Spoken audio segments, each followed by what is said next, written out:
Hey, we're live. Happy Yay. 2018, everybody. Hi, everybody. Hello. Hello. How are you? You look so distinguished, Dana, with that cap. Uh,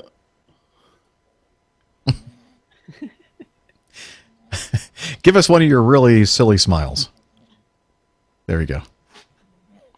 well, based on the fact that I had the Holly hat that everybody liked, I went up and bought a little bit less heavy hat.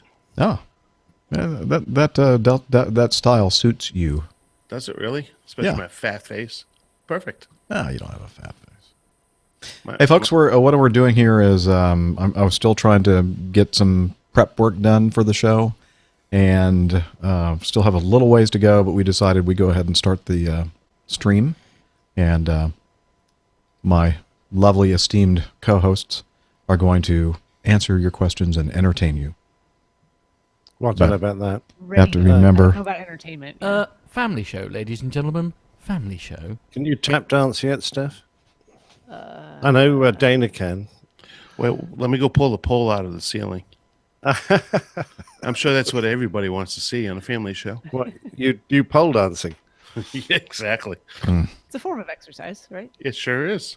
Speaking of exercise, we can talk about that on the show. Yes, we should. Exercise. I don't know what I've got myself into. Yep. It's all good stuff, I'm sure. Mm-hmm. Sounds bloody dreadful to me. Mm-hmm. It is. I think it's contagious. You're up next. It'll take a long time to get across the Atlantic Ocean. Thank God. Oh, hang on a I'll be there minute. in like 2 weeks. Yeah, you're bringing it over with you. I Oh my am. God! Of course. I'll have to just wear one of those masks like you have when you're in surgery. You know. So, Nick, are you off for that event as well? Yeah, I have managed to secure. That's assuming that the training department don't try and screw me over. I have managed to secure time off not only to go to the Royal Aeronautical Society lecture that I'm giving on the 18th, Thursday, the 18th of June, but then, and what's more, Sonev is going to be up there with me. He's managed to blag his way in to watch me make a fool of myself. And then we're both staying overnight in a nearby hotel. And then we're both going to drive down in convoy, or at least have a race or something. I don't know. Assuming we can all get down there. We'll be down in London at the Putney Bridge Hotel on Friday at some point, hopefully by at least lunchtime.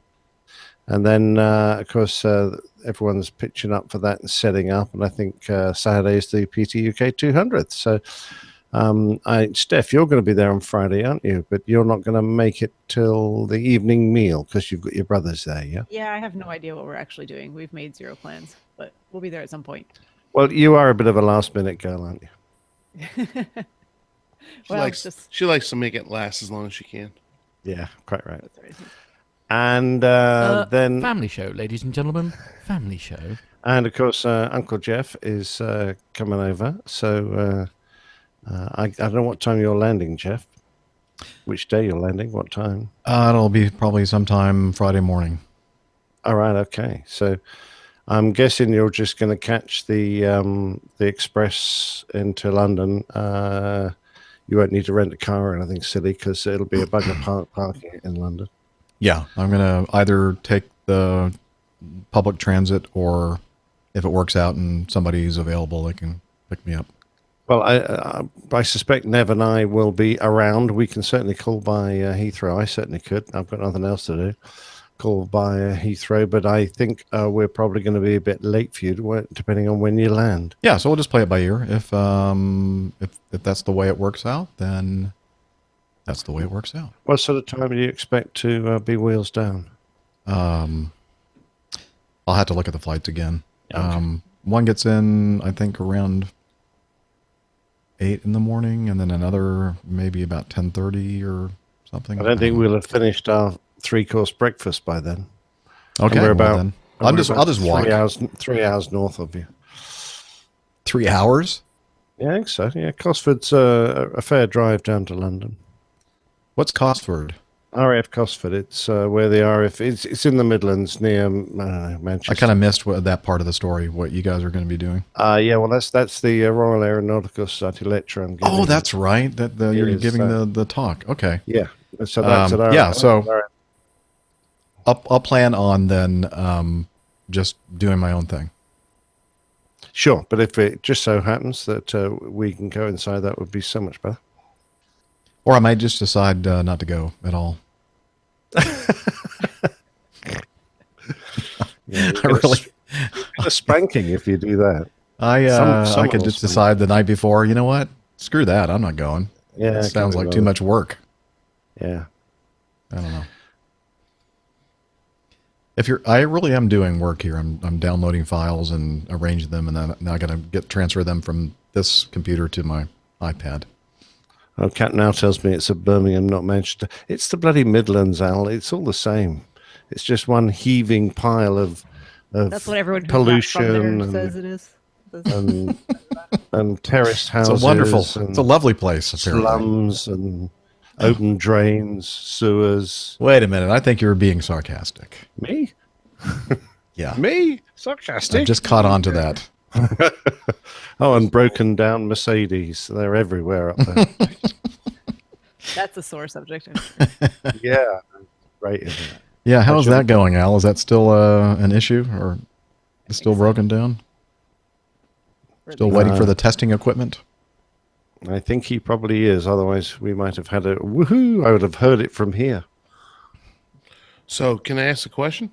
Yes, you may ask a question. Nope, go away. Okay, bye. See ya. Go ahead. Finish your question. If I arrive on Saturday morning, would that work? Or Yeah. should I mean, my schedule right now is I get done Friday morning, and there's nothing for me to swap with.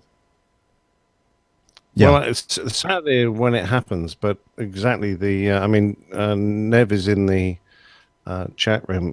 He knows the schedule. I don't just know looking to see exactly if I what can time find- everything's happening. The schedule here. The 200th kicks off around lunchtime, I think. Yeah, that would work. If you caught that first one, Dana, on Friday, the earlier one, I think that gets you in early morning on Saturday. It's not really what I want to do, but it's all I have to choose from right now.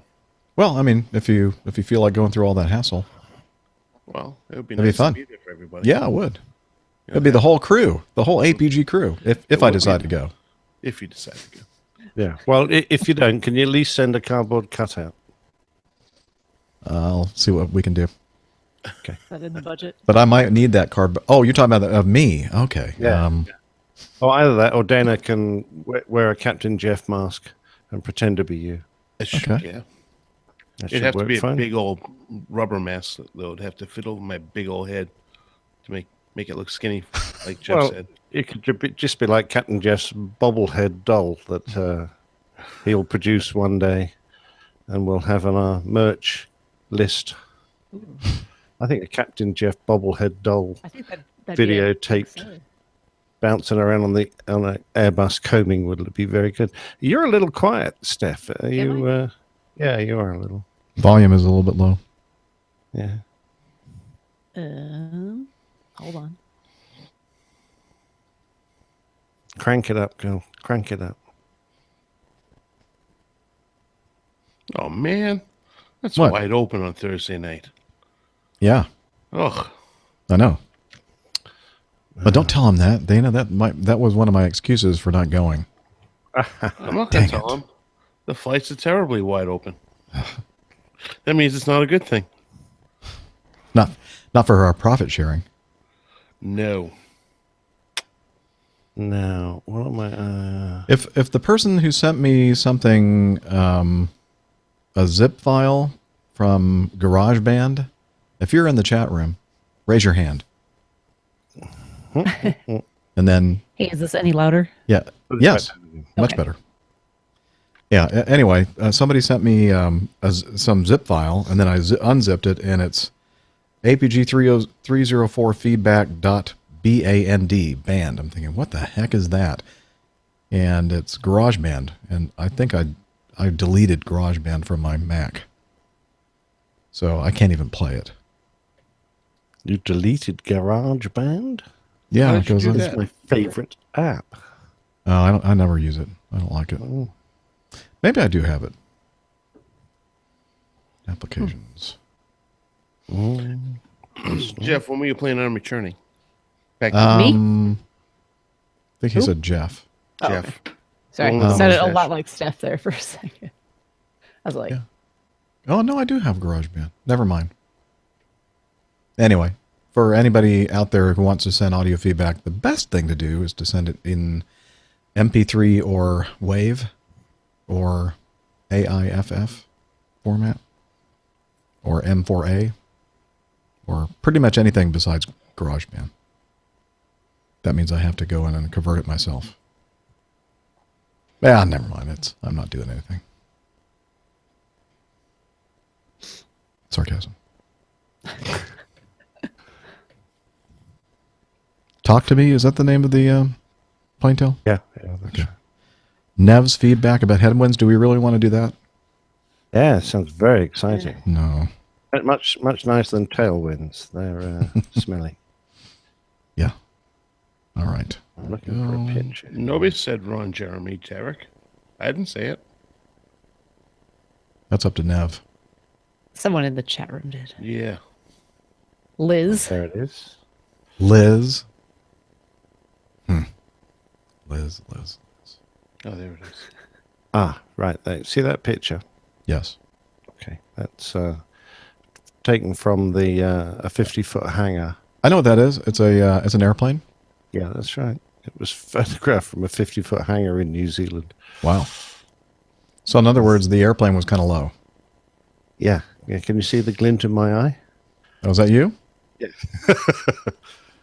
That was before I got the worst dressing down of my military career.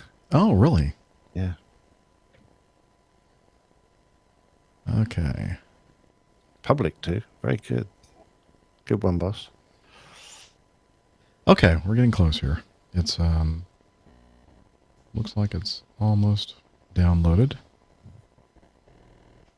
Mhm. Done. Well, I think this is the first time I've seen this. What's that? I could actually drop that trip. What? Yeah, the reserve. But would you be able to pick up anything to make up for it? Not likely. Yeah. I would have had to have done it this week. But the reserve levels are actually okay. Enough to drop it, huh? Yeah, they're requiring let's see, 28, and they have 66 available. 29, 66 available.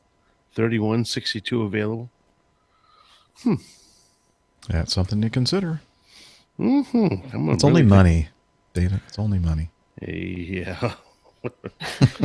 Explain that one to the wife. She's got a job. Mm-hmm. Yes, she does. And she's already a little peeved that I'm off as long as I am. Okay, never mind. I don't go back to work until the 16th. I think you should do this. Just come in on Saturday morning. Who? You. What's a Saturday morning? We're talking about London and Oh. I thought you might come to work on Saturday morning. I was like, no. No. Dana doesn't do that while he's senior FO. Because I'm going to be working every weekend very soon. Does Dana talk in third person? Yes, he does. Dana talks in third person as senior FO. As senior FO. Okay. We're But getting once very close, folks. Very close. Once I'm a junior captain, beggars can't be choosers. Yep. I will be working every weekend and every holiday. Yay. For at least 6 months. Spreading cheer.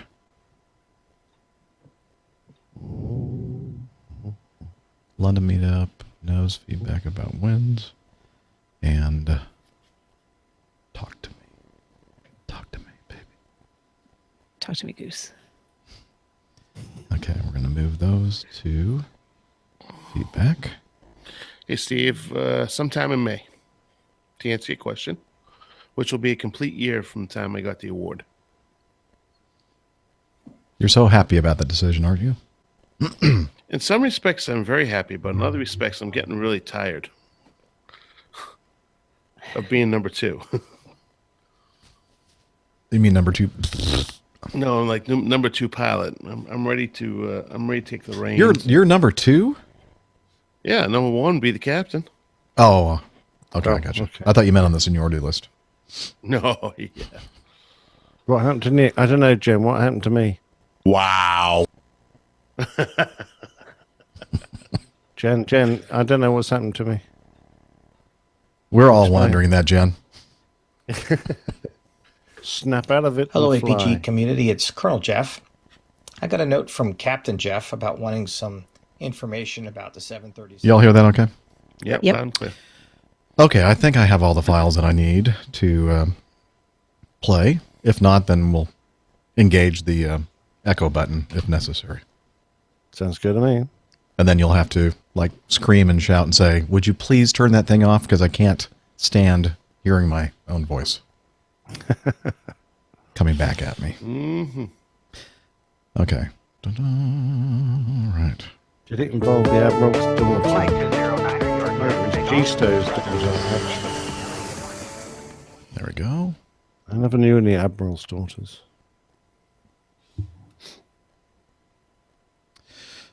All right. I really like that picture of a young Captain Nick in his military outfit.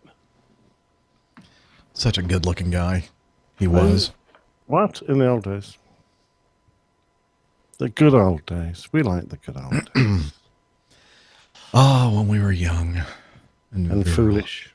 And foolish. All right. Not a lot in the news folder, but that's kind of good because then we'll have time to hit a lot of this feedback. And I have a feeling the catching up segment is going to take a while Gonna take a because it's minute. been a couple weeks. A lot has That's all right. happened. I can summarize quickly, I'm sure. Are you? Okay. Okay. I'm going to be long-winded, as usual. Oh, I Long didn't. wind. You Someone ready? say long do we wind. have just a minute still? Yeah. I'll be back. All right. By the I way, just- the only problem I'm having with this cough and cold and things is I really don't like drinking anymore. What? I've really gone off my booze. Oh, it's like because nothing tastes good or what? yeah, and it makes me feel awful. Oh, yeah. Well, then that's a good reason not to do it. Yeah. Because the whole point of it is to make you feel better. Yeah, it's not working, Oh. which is very sad. Excuse me. Yuck. Wow. It sounded like you got something on the mic. Might have done. Yeah. Sorry. Now I've wiped it off. Wow. Got to get the coffee fund stuff here. Log in. By the way, I have a new car payment, so I need to up the amount of money going into the. Gonna have to call it my new car fund, not the coffee fund. Did you buy a new vehicle? I did. Oh, what you got? What did you buy? I ended up buying a 2018 Honda Accord Sport. A Honda Accord. Hmm. I know that exact car. My buddy Mike has that exact car. Loves it. Yeah. I drove that and looked at the Toyota Cressida Sport or SE or whatever they call it. And hands down, the Accord was so much more fun to drive.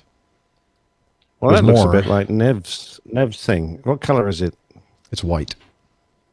Oh, okay. I thought it might be banana yellow. They didn't Those, have that color. That's a shame. Not sure I Those would kind have. of. It's a 4-door hatchback, yeah. They call it a sedan, but it looks kind of hatch. It's like a combination of a hatchback and a sedan. Boot. Okay. Let's A see. sedan. Okay. That's the kind of chair that people used to be carried around in olden days. That's exactly what it looks like. It looks like a chair that people used to carry around in olden days. It's got a bloke standing on each corner carrying it. There we go. Do Hang on, wait. you see it on the screen? Oh, yeah. Oh, very nice. Very nice. Has it got auto everything? Yeah, pretty much. It's got all the fancy lane assist and Ooh. that kind of thing. Ah, good Beeps job. at you, bitches at you. Bitching But you know Betty. what? I haven't really haven't had a chance to drive. I just bought it day before yesterday, and then I left on my trip yesterday morning. So I've only driven it from the car dealership to my house, and then from my house to the train station. Oh, fair enough. It looks like it's missing the radiator. Is that just the grill? Is that just... Yeah, well, they took some money off, some cost off because they couldn't find that piece. Oh, fair enough. No, that's just the design. It is kind of an unusual. It's one of those things that some people look at it and go, "Oh, that's horrible looking," and then others think it looks good. So it's growing on me. Let me put it that way. Well, like fungus. That's the worst looking part of the car, but I'm never going to see it. That's very true. Yeah. I don't care. So no wonder you were busy. Yeah, so I went from almost 20-year-old town and country van with a sagging headliner and all kinds of problems with it, a gas gauge that hasn't worked for more than a decade, and to this. So, and then the car that we had before that we had for more than 20 years. Then my BMW, I drove for 25 years. So I tend to buy a car and drive it a long, long, long time. Right. Yeah, I understand that entirely. That's exactly what I do usually. Well, congratulations. As we say in Hebrew, mazel tov. Muzzle tough. Thank you. Muzzle tov. Very nice. I like it. Well, do you? I know you. I really was thinking about a Jeep, but the Jeep that I wanted to get, it was kind of like yours, and I couldn't afford it. And I haven't settled that whole legal issue in California. And I finally said, well, I had to buy the car because my van was not passing the emissions. And I kept going back every day. I went back to retest it to see if some of the sensors would start giving me a green light. And I finally decided basically the last day of the year that it wasn't going to happen, and I had to do something. So, Gotcha. Okay, so let's see. So if Mazel Tov is in Hebrew, what is it in Shebrew? Shebrew? Yeah. What in God's earth name is that language? Well, you're a bloke, so you would speak Hebrew. So what does a girl say? What does a girl speak? Muzzle tough. Is that in Shebrew? That's They're the same word. So do you get it? He's Shebrew and using Hebrew. personal pronouns. Yes. He's having fun with personal pronouns. That's the name of this episode. And no one will listen to it. Wow. Well, yeah. Wow. Hasn't even started. I must say, Jeff's wow is actually better than yours. I know. I like this. Wow. Yeah, and that's such a good wow. That's thanks to Nev. He's the one that captured that and sent it to me. Oh my. Okay, and then one more thing, and then we'll be ready to go. Thank you for your patience. I have a funny feeling this is going to be a late night tonight. No. Yeah, I've got to take my car in for an MOT first thing in the morning. I have to get a run on today. So. Ministry of Transport test. So it's the annual emissions thing that they... Yeah, everything. Emissions, headlights, brakes, engine, the whole 9 yards. My co-pilot just told me, he said, hey, you'll really enjoy the fact that these new cars, you don't have to go every year to get your emissions. And I said, what? Depends on the state, I think. Oh. You will not in Georgia have to do it for your first 3 years. Okay. Yeah, in the UK, you can usually you don't have to MOT your car for 3 years when it's new. Okay. That's good to know. Waiting for notifications and... Okay. Well, that didn't last long, Jez. What? Nothing. Thank you, Jennifer. Is he in the chat room? Captain Al thinks you ought to work for Wow, Dana. Yeah. I should work for Wow Airlines. Yes. You should. Yes. Hello, this is your captain. Wow Airlines. Hey, has anybody seen that new show, or has it played yet? The LA to Vegas? Yeah, it played. Apparently, some of our community members were saying, "Don't waste your time." Oh, really? It's pretty bad. Yeah, it kind of had that look about it. I've started watching the Orville, so I'm quite enjoying that. Yeah, isn't it good? Yeah, I like kind of it. funny. Yeah, Yeah, good. it's lighthearted. Very. Yeah, But okay. But amusing all the same. I think so too. All right, I think I am ready. And who really knows what's going to happen here? But that's okay. That sometimes works out to be the best. Oh, let me make sure everything's recording. Ooh, recording. Hold on. Oh, yeah, I get it. Oh yeah, now you guys worry about getting your recorders going. Well, What have you been doing all this time I fancy that I've been you wasting actually- time? That Huh? you actually reminded us. If I can just find. We really do need to do a checklist someday, and not just talk about I it. thought we had one. I have one. I have one right here. You really have one? Yeah. Okay, add. Everybody start the recorders. I have it. That's number 3. Oh. Okay. Have I I done? just have to actually look down. Let's run the checklist to see if I've done everything. Push notification. Check. Check. Twitter, Facebook, and recorders. Check. That's a pretty short checklist. Yeah. Well, Come keep it on. simple. Really? That's it? I don't know. I haven't had anything else to add to it. Okay. ATR. I don't want that. Well, I'm recording. Well, I'm You recording. want us to change something in our settings? Yeah, something like that. Yeah. Oh, yeah. Go to do a search for audio MIDI settings.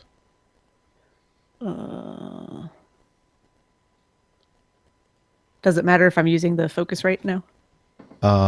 So when you go into in your Mac, go to I just do Command Space Bar and then I type in audio MIDI. Yep. And then hit enter, and that brings you right to the audio devices thing on your screen, and you look for your interface, the Scarlett Solo, Okay. and then you'll see. Not yet, Nick. Not yet. Sorry. It Okay. fell down. Oh, and then it says source or format, and then yours I think probably says 48 hertz, Oh, 48,000. 192,000. What? You're looking at something different. What are you looking at? I don't know. It says format. Yeah, and you have 192,000 Uh-huh. hertz. Uh-huh. It certainly sounds like it hurts. Yeah, it does. So select it has like a thing you can change that, right? Yeah. To 44, 48. 44 1, Okay. 44 100. You got that? Oh, but we don't hear her now. I forgot to tell you that when you do this, it confuses the audio system. So you probably have to select something else, and then you got to go back to that. That makes sense? I've ruined it, Nick. Yeah, well, you and I will have a nice show together. Yeah. Let's just carry on. You know. Okay. Yeah. So, we're not hearing you, Steph, and we're not hearing Dana because they changed their format to 44.1. So I think that if you go up to the little sound icon on your upper menu bar, push down the opt button, and then select output device, the Scarlett Solo. See if that, or change it to something else and then change it back to Scarlett. Other than that, I think you might have to restart your computer. Sorry. My bad.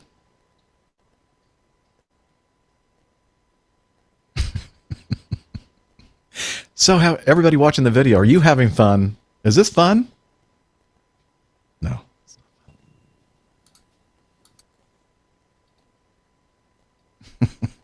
I'm going to stop my recording because I'm just wasting Mine's running. hard For- drive. for what- God, for the that day. hurt my ears. Oh, I think Dana's back. So what did you do to get us back? All I did was go back into the Hangouts and change the settings there from Scarlett back to something else, then back to Scarlett, and it worked. Oh, okay. So that worked. Oh, excellent. Oh, so about it was that? actually the Hangout that was causing the problem. Yeah, I can It hear was you, the Steph. Okay. Oh, interesting. Were you getting that same sound? Like a Steph? That was terrible. No. Oh, I I was didn't getting have that. any extra sound. Wow. Okay. Well, I'm I think I might need glad. to go get some liquid to take care of that headache I just got. Really? Okay. Yeah, some water. Okay. So, are we recording? I am not. Yes. Okay. I am now. Okay. I don't have my fancy clapboard that Nev gifted us with. So I'm just going to have to use my hands. Okay. Just once. It could be difficult for me to figure out which one of those is the right one. Okay. Are we ready? 3, Ready. 2, 1. Okay. That still cracks me up. Mine wasn't very loud. Well, That's so funny. hopefully I won't have to use it. I'll just use this one that you're. So far, everybody's sounding great. So, Cool. excellent. Yeah, I didn't want to talk about that. I guess I will eventually today. Okay. Not sure what you're talking about, but we're going to find out. You will find out. All right, here we go. Me. Airline Pilot Guy, episode 305. Flight 209, you are cleared for takeoff. Roger.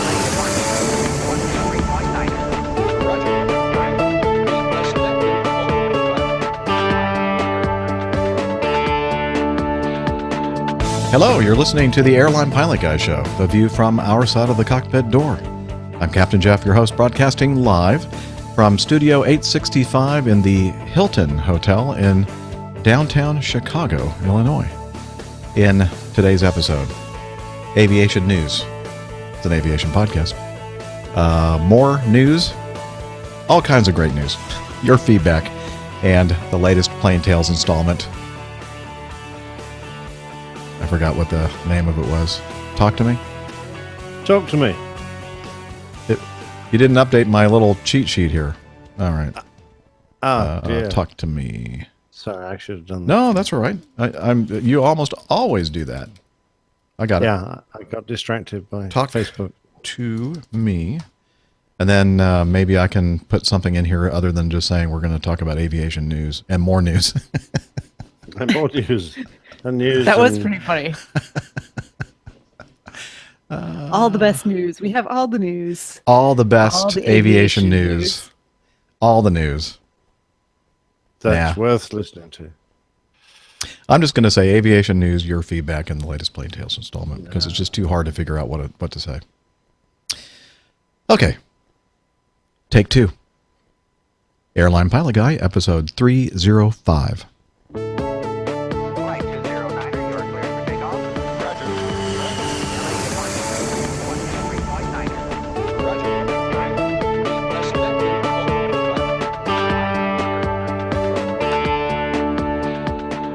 Hello, you're listening to the Airline Pilot Guy Show, the view from our side of the cockpit door. I'm Captain Jeff, your host, broadcasting live from Studio 865 in the Hilton Recording Studios in downtown Chicago, Illinois. In today's episode, aviation news, your feedback, and the latest Plain Tales installment, Talk to Me. So get all settled in. Tray tables and seat backs in their upright and locked positions. Electronic devices powered on. Flight 305 is ready for pushback.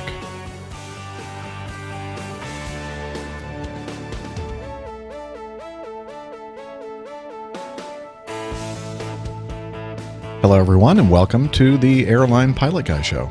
I'm Captain Jeff, a captain for a major U.S. legacy airline based in Atlanta, GA.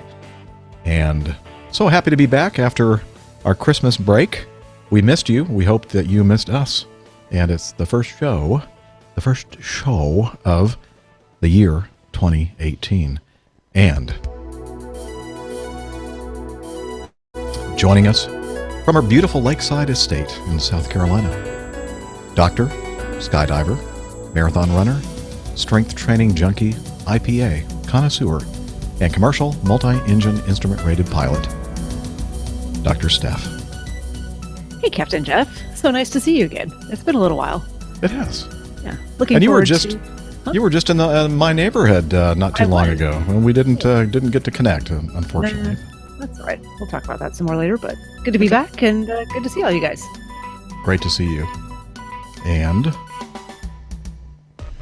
from his sprawling country estate southwest of London, a professional photographer, a former RAAF fighter pilot, currently a captain for an international airline based in London, Captain Nick Anderson. Well, hi there, Jeff, and hi, Steph. Hi, Dana. I know who's going to be on in a second. Lovely to be back on the show. Great to see you guys. Missed you over Christmas. You've been all very busy. I've been at home with a nasty cold and just about survived the battering of the strong winds the UK has been hit with the last few days. My sprawling estate has now sprawled all over the garden, I think. So anyway, more of that later, I'm sure. Okay, well, I can't wait to hear that. And also joining us from his stately southern mansion in Smyrna, Georgia, barbecue master, bourbon connoisseur, motorcycle riding pilot for a major U.S. legacy carrier, soon to be Captain Dana. Happy New Year, everybody. Great to be back on another fantastic show, episode of APG 305. Good to see you, Nick. Good to see you, Steph. And, of course, Captain Jeff. Always great to be back. So looking forward to another fantastic evening, catching up a little bit, and having a fun evening. There he goes again, making huge assumptions. He says it's going to be a fantastic show. Of course. Oh, good. That's a good Because assumption. you're to make. here. Jocularity. It's actually because we have Dr. Steph to keep us entertained. That's true. How that goes. Yeah. Hey, so I missed the APG community, the listeners, and this whole show thing that we do every week. We decided to do a rare thing and take the week off last week. Both Dr. Steph and Captain Nick were a little under the weather, and Dana was busy. I think you were out of town, actually, you had already gone out of town, then you were coming back, and you were already on a trip, and that wasn't really working out for the times, and I was kind of busy at home myself, and I thought, you know what, this is a good opportunity for us just to say, you know what, we're going to take the week off between Christmas and New Year's, and so here we are, and I'm glad to be back, and we're going to catch up with everybody here and see what everybody's been doing. Let's see, how about ladies first? Dr. Steph, how was your Christmas and after Christmas, and most importantly, my birthday?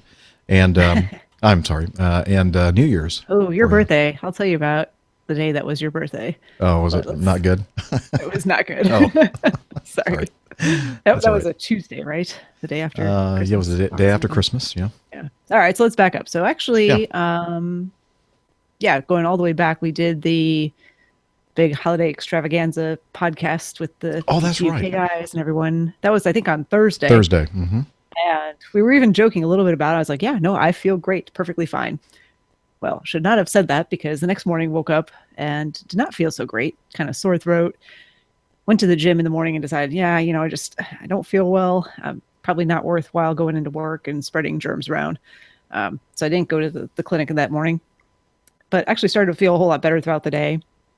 And I had plans to go visit with friends in Tennessee for Christmas. So, as the weekend progressed, I was feeling well enough to go do that. So I saw them on Christmas Day and then came back home, was looking forward to going to work on Tuesday, and actually went over to my neighbor's house Christmas night because I hadn't seen them for a while, and we opened a bottle of wine, shared that, just had some cookies and talked for a while. Came back home, went to bed, woke up at 2:00 in the morning and threw up. And then proceeded to do that for the next, the rest of the evening, basically. Every hour on the hour was up. Wow. Yeah, it was not good. In fact, I can't even remember the last time I was sick to the point of throwing up. It was not I pleasant. remember the last time it was for me. Yeah. Not that long ago. Not long ago. It was not fun. Me too. No. Ironically Yeah. enough. No, I think it was, all it of was- us, yeah. It was not good. It was not fun. I've had a cough, but I don't Oh, know. and that's the worst of it for you, huh? Yeah, that's it. But anyway, Tuesday was the worst. I felt horrible that day. I didn't dare to eat anything because I wasn't sure it was going to stay down. I was just tired. I spent most of the afternoon just in bed, fevers and chills. It was just not good. So managed to struggle through the rest of the week. Finally was feeling a little bit better by the end of the week, which brings us to New Year's.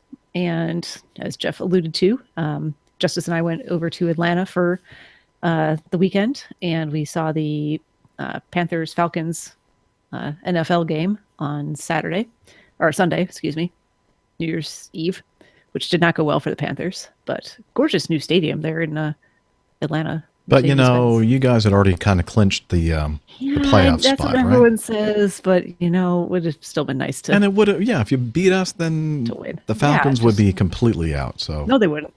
They could have still gotten in. really? Oh, I thought that was their last chance. I thought they had to Yeah. win every game. No. Oh, No, there were other ways for it to work out, but oh, okay. um, Well, then I'm it was sorry. nice- I'm it was sorry that we nice. beat you. Then sorry. it was a nice event, a fun time. And despite the fact that we were both still kind of sick, we had a fairly enjoyable weekend in Atlanta. We survived the cold, and it's still cold. So Yeah. brings me to today, and I'm still a little sniffly, so if you'll forgive me for that sometimes. But much better. Good. Feeling much better. Glad you're feeling better. So you got a chance to be with family and friends over the holidays, and that's always a nice thing. Yes, absolutely. All right. Great. Let's see. Let's go across the pond with Captain Nick. How were your holidays, sir? Well, they were spoilt, I'm afraid, by this miserably cold, this virus that's going around. I had caught it about midway through December, perhaps a little earlier than that. And it wiped me out for the whole of Christmas. And Julie, my wife, so not good for either of us. We've just been coughing and spluttering and, not been able to do much at all. So I'm afraid Christmas Day was, we were just kind of okay. But, as soon as we could, we were back in bed feeling miserable. And I have only just recently, the last couple of days, started to feel vaguely okay. And I'm still really not quite there if I try and clear my ears. Ow. Yeah, they still click. And Oh, let's go. don't do it on the show. We don't want to see all the blood coming out of your ear. No, yeah. They make a horrible clacking noise, and they're really sticky. So if I need, the good thing is, it's not really a good thing, but good thing is that I've actually now run out of currency on my line check. One of those, many checks we have to perform at regular intervals. So I'm grounded until they can find a training captain to fly with me. So I should right now be in New York. I'm not. I'm at home. And my next scheduled trip is next week. So I've got, several days now to see if I can recover more fully. But I'm still taking the pills to try and dry this all up so I can fly properly. Not good. Yeah, well, at least you're feeling a little bit better. That's always a good Yes, thing. I'm still on water. I did try, the odd glass of wine over Christmas, and it felt horrible. It just made me feel really ill. So, yeah. You know what the worst part of this being sick What's was? that? Beer didn't even taste good. Yeah, I I know. tried to drink beer, and it just is like, Yep. ugh. I mean, we So, I'm ate still Christmas drinking dinner, beer, too. and Julie's a great cook, but I couldn't taste a thing. And it was, the taste buds wiped out. I wouldn't wish it on anyone. It's gone on for ages and ages and ages. I think a lot of the folks in our community are suffering from the same kind of long, drawn out sickness that just won't Well, if leave. you are, I have huge sympathy for you. It's really miserable. Well, as I said, I'm glad that you're feeling better. Hopefully you'll get your currency back soon and be back in the air scaring humanity from east to west. No problem. Let's see. Speaking of that, Captain Dana has been out flying the airwaves, or not the airwaves, the skies. Tell us about your holiday, Dana. Well, it was uneventful. Got to go up to the Boston area and celebrate the holiday not working. So it was very enjoyable. Fortunately, I was not sick, although I still have that cough that everybody else has still lingering in my chest. That chest problem. I'm not sure whether it's ribs or soft tissue, but that seems to be lingering on. And anytime I sneeze and or cough, it's like having a knife stuck through my left chest. But other than that, it's we can get over that. I can just deal with those little things because I have a vacation that I've been on vacation since the 28th of December.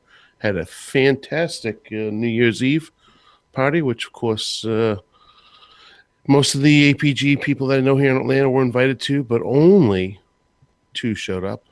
John and his wife Shirley Brecht, they showed up, and John came bearing some gifts. Old approach plate from 1946 into Atlanta, and a old airport chart, which you may or may not be able to see here, from 1946 as well, with all the handwritten notes down here as to all the different things going on there at the airport. I find it quite interesting on this chart that it's in kilohertz. It's 266 kilohertz is the approach frequency.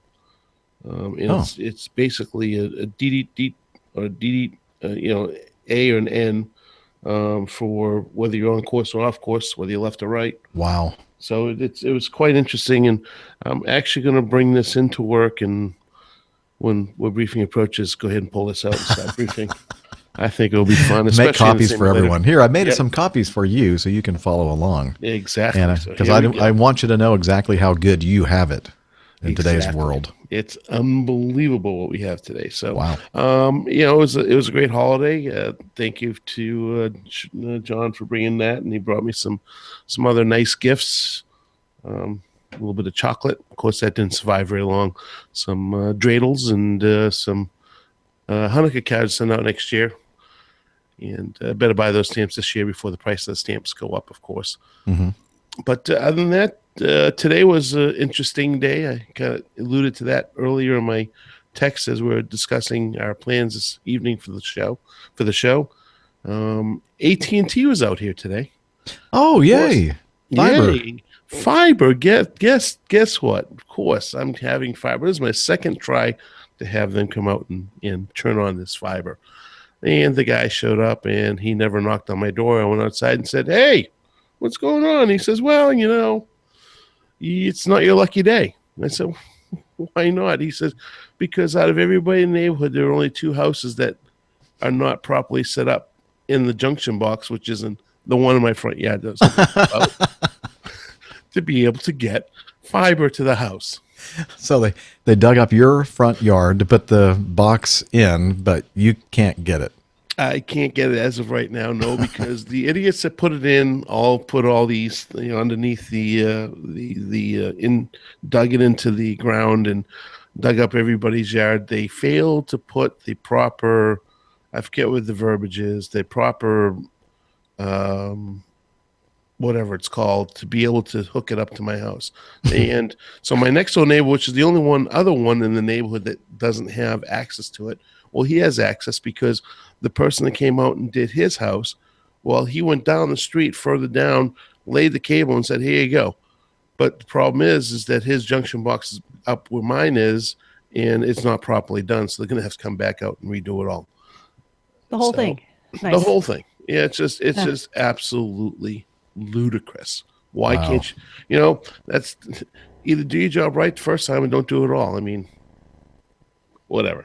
So that was my frustrating day. And of course, the rest of the day was going out looking for a dishwasher because the one we have that's 18 years old and it's lasted us a very nice long time decided to spring a leak, and I'm not going to hire anybody to come in and stand in front of my sink and do my dishes for me. So I figured I'll just go ahead and buy a new one. So I was rushing around this afternoon. Even an 18-year-old that springs a leak? This is a family show, there, Nick, because I could go so many places with that. Yeah, don't. Okay. I'm not going to. No. Okay, thank you. I'm going to behave, going to be a nice guy. So Because, it is. Family show, ladies and gentlemen. Family show. It is indeed a family show. So that's been my fun, adventurous last couple of weeks. No problems getting back and forth to Boston, jump seat. A little bit of snow and ice storm that happened apparently that I didn't care about, but everybody at the airport cared about. So, but other than that, uneventful, relaxed, having a good time on vacation, leaving on a cruise on Monday. Oh, Sunday. sounds so nice. So we'll be missing Dana next week. I will not be here. That is correct. Well, we'll miss you. I will be waiting. I'll be working on my liver transplant that I already have the surgery scheduled for January 15th. Just kind of a proactive thing. Proactive. Yes. So why would you need a liver transplant, Dana? Well, because, when they say, it's kind of like when you go to a Chinese food buffet or any type of buffet and they just pay one price and you figure, well, you got to go up and get your money's worth, right? Well, I'm paying one price to be able to drink for the whole week. And that is $43 a day. So I have to get my $43 a day. No. With alcohol. Well, it's not that hard to do on a cruise when the drinks are like $11 a piece. Really? Or whatever. No, but Oh, I've yeah. got to triple it to make sure I'm getting the proper absolutely. Oh, I know, amount. but You're going to make them sorry that they offered this daily liquor pass. Yeah, because I got to make up for my, esteemed wife because she'll have like 3 drinks and she'll be done. Oh, And I'll have to I have plan 30. on behaving myself on my cruise. There will not be a whole lot of alcohol consumption. that's what she says of- now. A lot of sun, taking in the sun. Hopefully, Yeah. that's all I want to see. Well, hopefully it's not like my One more. first cruise they ever took. Oh, Yeah. I'm afraid to know. Yeah, 3,600 people on the boat and 12-ish Sick. hundred were honeymoon couples. So, Oh, It was not a singles cruise. yeah, I was wondering why I had seasickness. Explains a lot. Oh, man. All right. And nothing really happened with me. So we can move on to the news. No. We need some updates here. We need some updates there, Captain. It's been a busy couple of weeks for me. Of course, the holidays. And then I had a birthday the day after Christmas. Some people call it Boxing Day. Some people call it the Feast of St. Stephen. I call it my birthday. Happy birthday! Thank you. Happy birthday. Yeah, well done. And I am officially 59 years old, and I am just under 6 years remaining in my potential career of being an airline pilot.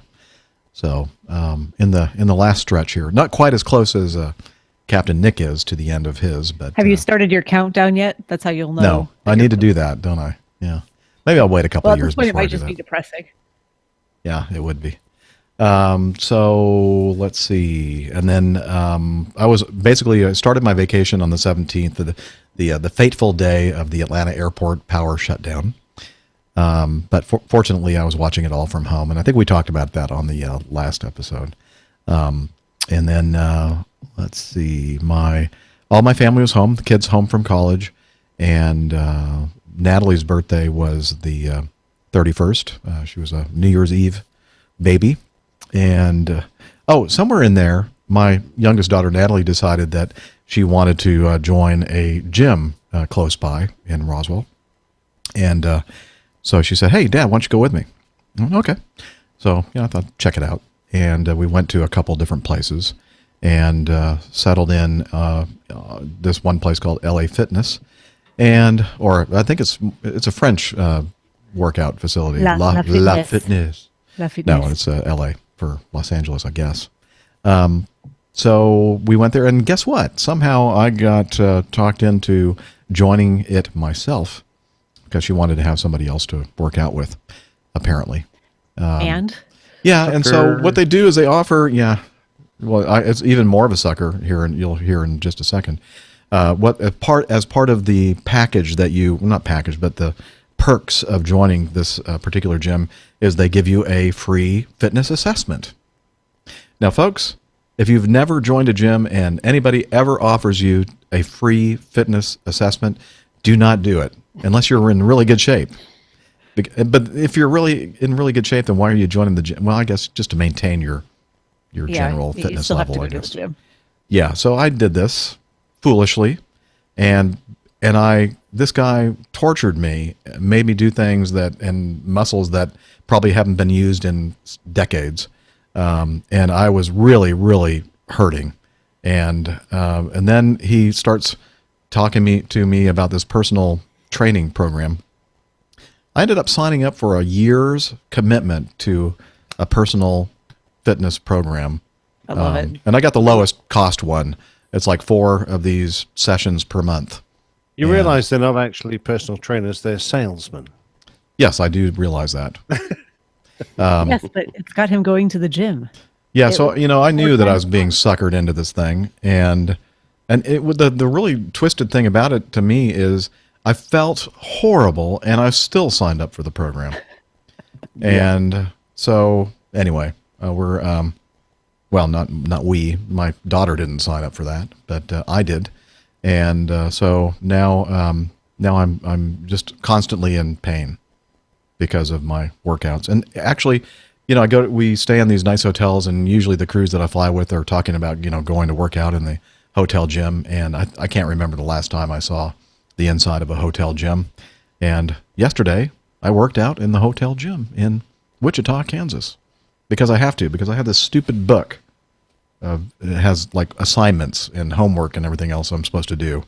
So, but really, that's the only way I'm going to do something is if somebody tells me you have to do this on this day, and whether you like it or not, you're going to do it. So I'm going to try to be, a more fit person and more of a healthy lifestyle. And I've really cut way back on my beer consumption.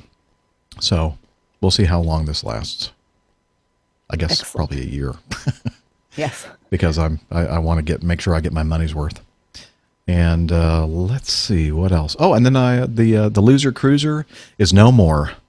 As I said in one of our social media groups, the Loser Cruiser is dead. Long live the new Honda Accord Sport. So I have a little sporty-ish kind of car. It's not a sports car, but it's kind of fun.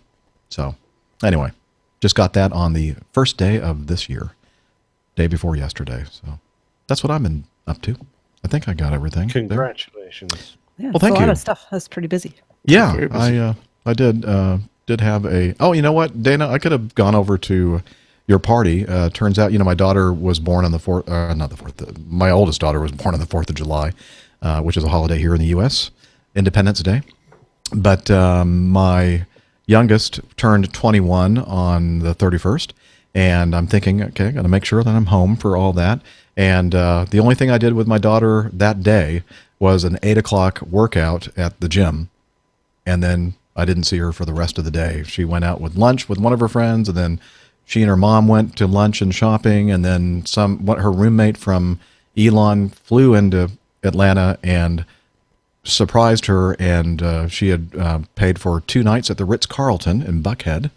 And so guess what? My daughter wasn't even home on the 31st for her birthday. So why didn't you come anyways? I should have, but it was just too last minute. So anyway, Well, it's a shame because we didn't stop partying until at least 3 a.m. I Yeah. don't exactly remember what time. well, that would have thrown me off for buying the car the next day. So probably a good thing. Well, okay. Anyway. I forgive you. Okay. Well, there we go. Anything else? I have this picture here in the show notes, and I'll include it in your show notes for this episode. Oh, you know what? The other thing that happened, just remembered. I noticed that in the social media, people were saying, Jeff, is there something going on with the Airline Pilot Guy website? And I said, well, I don't know. So let me check it out. And it seems that the Airline Pilot Guy server crashed. And Arash tried to do everything he could to get the thing going again, but couldn't recover it. And so he had to use a snapshot of what was existent on about mid-November. And I'm thinking, well, that won't be a problem. And then when he re-uploaded that snapshot from mid-November is when I realized that last episode in there was episode 299. And so 300, 301, 302, 303, and 304, 5 episodes were gone. And I'm thinking, oh, this is not good, because I bet the RSS feed, that little functionality that everybody uses with iTunes and Podcasts app and all the whatever podcasting app you're using to download these episodes, that kind of got confused, because all of a sudden it went all the way to episode 304, and then like 5 episodes are missing. So I had to go in there and rebuild everything and redo the RSS feed. So my apologies to everyone out there who were scratching their head trying to figure out what's going on with the APG podcast. And that's what happened. So we think that it's back stabilized, and we're going to figure out exactly what to do to prevent that from happening again. We're not sure if it was foul play or if it was just some kind of an issue with the server, although Arash seems to think that the server wasn't at fault because it's a very high-quality company that's doing this for us. So anyway, so spent a little time rebuilding some stuff so that you guys weren't too inconvenienced. But Yeah, well, that's a pain. It's not like you've got lots of spare time, Jeff. well, but fortunately, I actually did because I was still on vacation. So, I would have rather have done other things, but whatever. So, hacked by a competing podcast, Liz asks. No, I don't think so. UK. Yeah, wait. Oh, you know what? That's Yep. something to Yep, could be. investigate. Yep. Yep.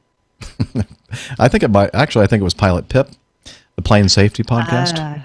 Oh, that famous lemon pilot. Because I think he was the one that noticed that the everything was kind of bunged up, and then he seemed to think that it wasn't a big deal. So I'm wondering if Pip has Well, he something to spends do a lot with of time in Russia, so it could be it. He's got a lot of hacker friends over there. the lemon pips Russian hackers.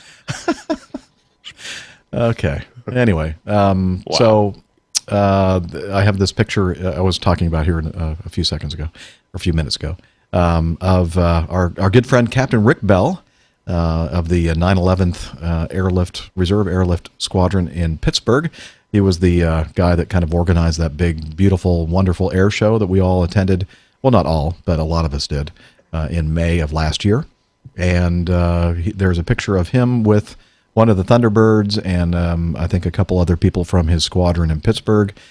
He made a trip to Nellis Air Force Base to pick up their award for the best military air show, according to the Air Force Thunderbirds, for 2017. So a big round of applause for Rick Bell, Captain Rick, our good friend. Yep. And, We would have given him that award, wouldn't we? We thought it was brilliant. Yeah. Well deserved. Absolutely. So, I mean, he did a lot of work on that, and we were all very impressed, and we had a great time. So, congratulations, Rick. Just wanted to mention that. And I think now it's time to go to the coffee fund. What do you think? Sure. Okay, let's do it. Sure, let's go.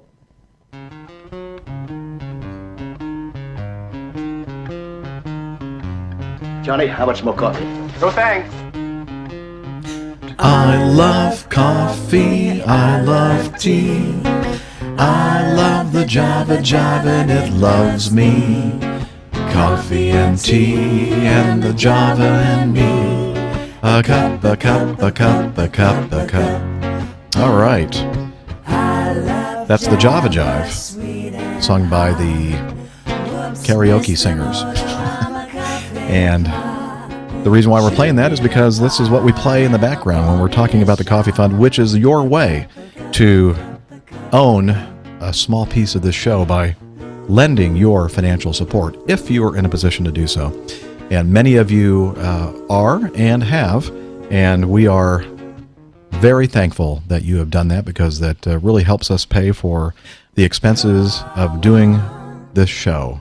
And it also helps me fill up my coffee cup and occasionally a beer glass or two, and gives us motivation to do this show. And since the last episode, we had a couple people give us some nice, generous donations. They are Ross Windsor, Joseph Feeler, Carl He, Steve Trumbell, and Kevin Dryden. Thank you for all of you for using the Coffee Fund Classic method via PayPal. And the other way that you can help us in a financial way is to become a patron of the show via Patreon. And since the last episode, we've had some activity there, both, people joining us to become patrons of the show, and also folks deciding that they couldn't support us anymore, and we understand. Let's see, let me tell you about the folks who ended up becoming part of the patronage, the Coffee Fund cadre, we like to call them. Let's see, we have Mike Blackburn, basically doubled his per episode pledge. Thank you, Mike. And IMG is a new patron of the show. I thought there were some more, actually. We'll have to go back and look. But I think, did we mention? No, we didn't mention this. David Abbey is a new patron of the show. And Mary McKenzie and Ben. I think that covers everybody. So thank you one and all for becoming patrons of the show via patreon.com. If you want to learn more how you can also become part of the Coffee Fun Cadre, head over to airlinepilotguy.com/coffee. And again, thank you to all of you who do support us. We do appreciate it. By the way, you'll notice we don't have any commercials on the show, and that's because of your support. Completely user-supported. And now it's time for... Stand by for news. But first, I play this one.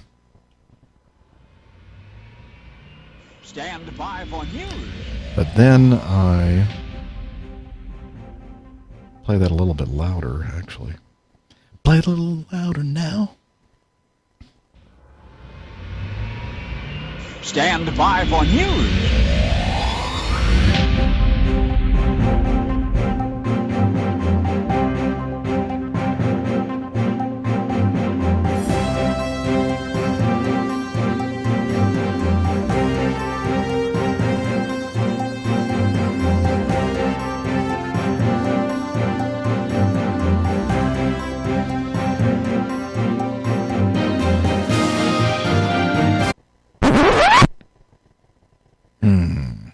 I just realized something.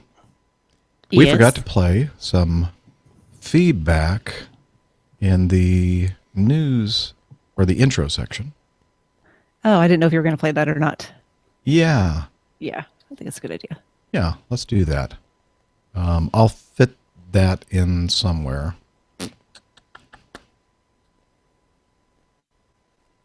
I'll figure this out later. Just more work for me. It's my own fault. Don't worry about it. No, sorry. I was going to ask you about it, but...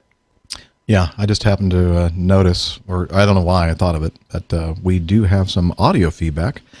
And we had talked about this on a few episodes in December, this surprise that our a good friend and community member, First Officer Craig, was surprising his wife Ashley, and they flew to London, and I haven't even listened to this audio, so let's listen together, shall we? Hi Captain Jeff and all the other APG crew, it's Nev here on the 29th of December. That means it is not very long to go before the new year. So may I wish everybody involved in the show a happy new year. Just before Christmas we had a meet-up in London, and that was with myself, Ruben, James from Melbourne, FO Craig and his fiancée Ashley, and that was at Brown's restaurant in Covent Garden, which was absolutely superb. Really enjoyed it. The food was great, the company was great. Didn't have a lot of time there, but we managed to do a bit of recording, and here is the result. Hi, this is Ashley. I am here in the UK in London with Craig and Neville and Ruben and James, and we are having some lovely dinner. I came here from the US, and hey everybody, it's FO Craig here. Ashley's a little nervous, so just don't mind her. G'day, it's James from Australia. Here in London for a little bit. Really glad I got to meet up with these guys. It's been a wonderful weekend. But it's Ruben here. I had a great evening with Nev, Craig, Ashley and James. And over to Nev. Yeah, it's been a great evening actually. We had a really nice time, some nice food here just before Christmas in Brown's restaurant, and there's people that have come a very long way. So James has come from Melbourne, Australia, Craig and Ashley have come from the US, and Ruben has come from the southeast London region. So it's been brilliant, and really enjoyed it, guys. Thanks ever so much.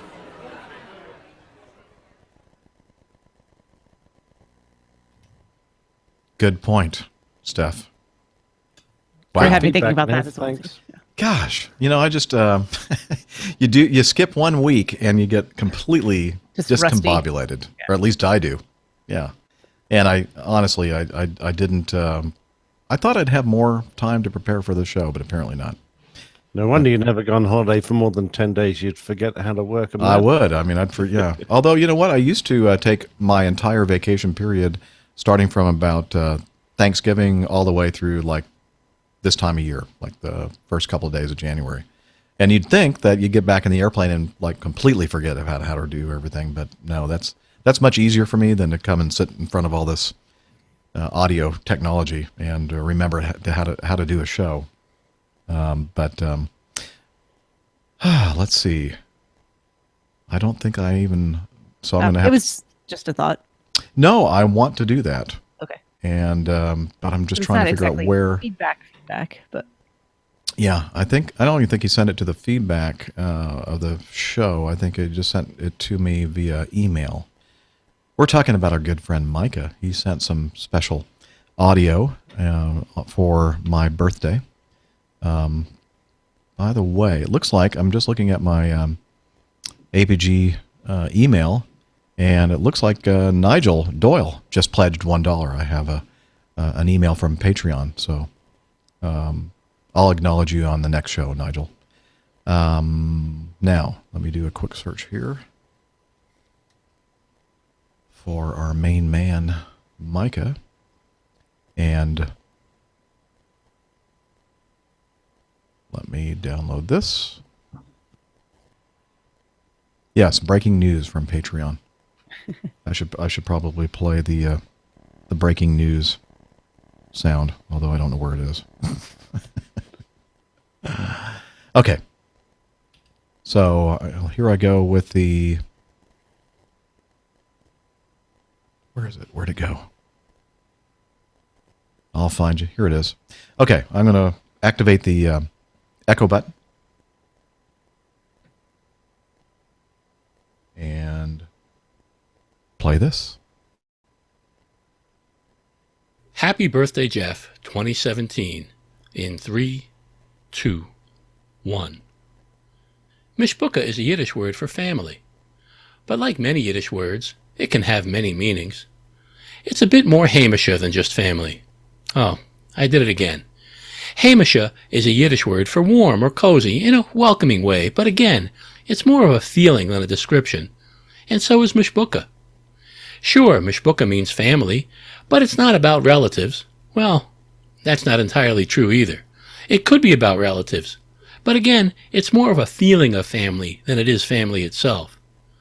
Unrelated people could be Mishpucha, and siblings, although technically also Mishpucha, might not really be at all.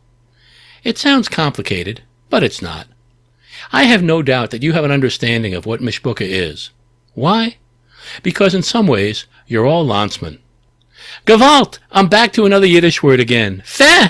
I guess it takes a lot of chutzpah on my part to use all this Yiddish. I mean, I hope you're not kvetching about it. Oh, I don't know. Maybe you are. But with all this mishigash I'm spieling, I don't want you to plot.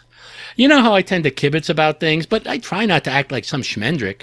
No, I'm not a maven on anything in particular, and I don't want to give you any service or turn this into pure schlock written by some meshugana shlemiel. And some of you would say that if I didn't write something to help celebrate Captain Jeff's birthday, it would be a shanda, and you would all be verklempt. So as it turned out, for this celebration, if I didn't use a Yiddish word here and there, I'd have ended up with bupkis. Can you see that Yiddish is filled with onomatopoeia? So many Yiddish words just sound like what they mean. You don't really need to speak Yiddish to understand a lot of it. Okay, so you're not sure. Would you like a translation? Here it is. Gosh, I'm back to another Yiddish word again. Yuck.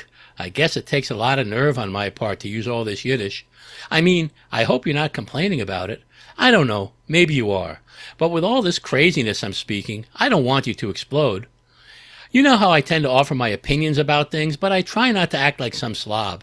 So I'm not an expert on anything in particular, and I don't want to give you any grief or turn this piece into pure garbage written by some insane creep.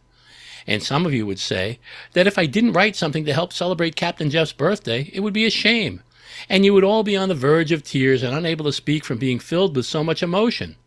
So as it turned out, for this celebration, if I didn't use a Yiddish word here and there, I'd have ended up with nothing. Even with a word-for-word translation, the meaning just doesn't seem to carry the same weight in English. There just seems to be more feeling and meaning with many Yiddish words. So to get back to what I was saying, why did I call you Landsman? Because if you weren't Landsman, you wouldn't be here. Landsman means people that come from the same place.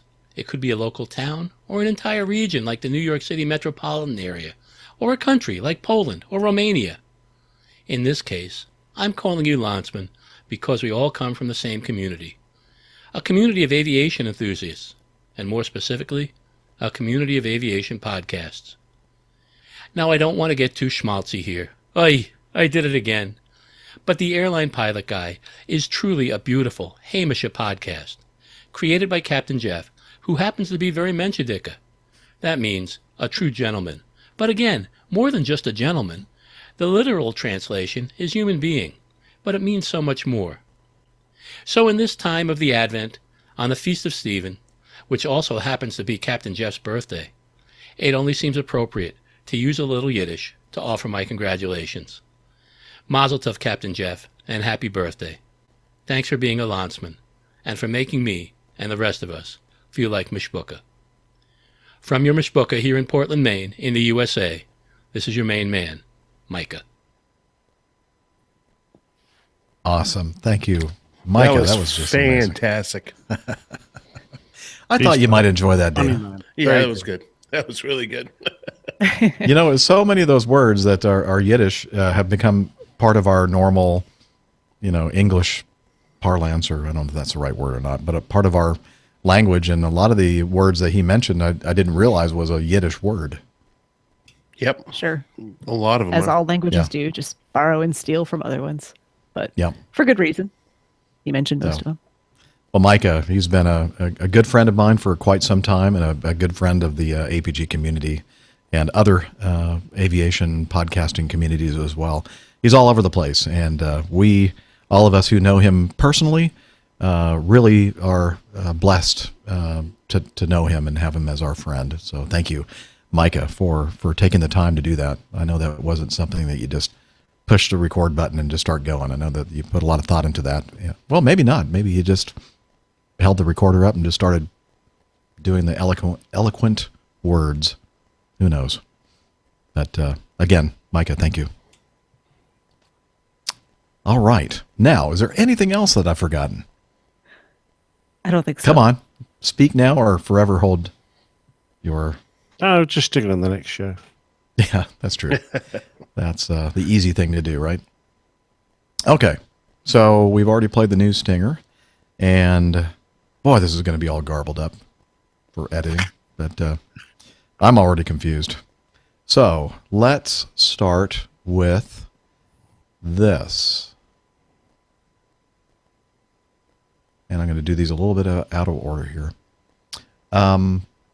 Seems that there was some kind of an incident involving an Airbus A321, and it says here, lack of maintenance support to assess a hard landing prompted an Airbus A321 crew to return to Dusseldorf, after which the aircraft was found to have sustained serious damage.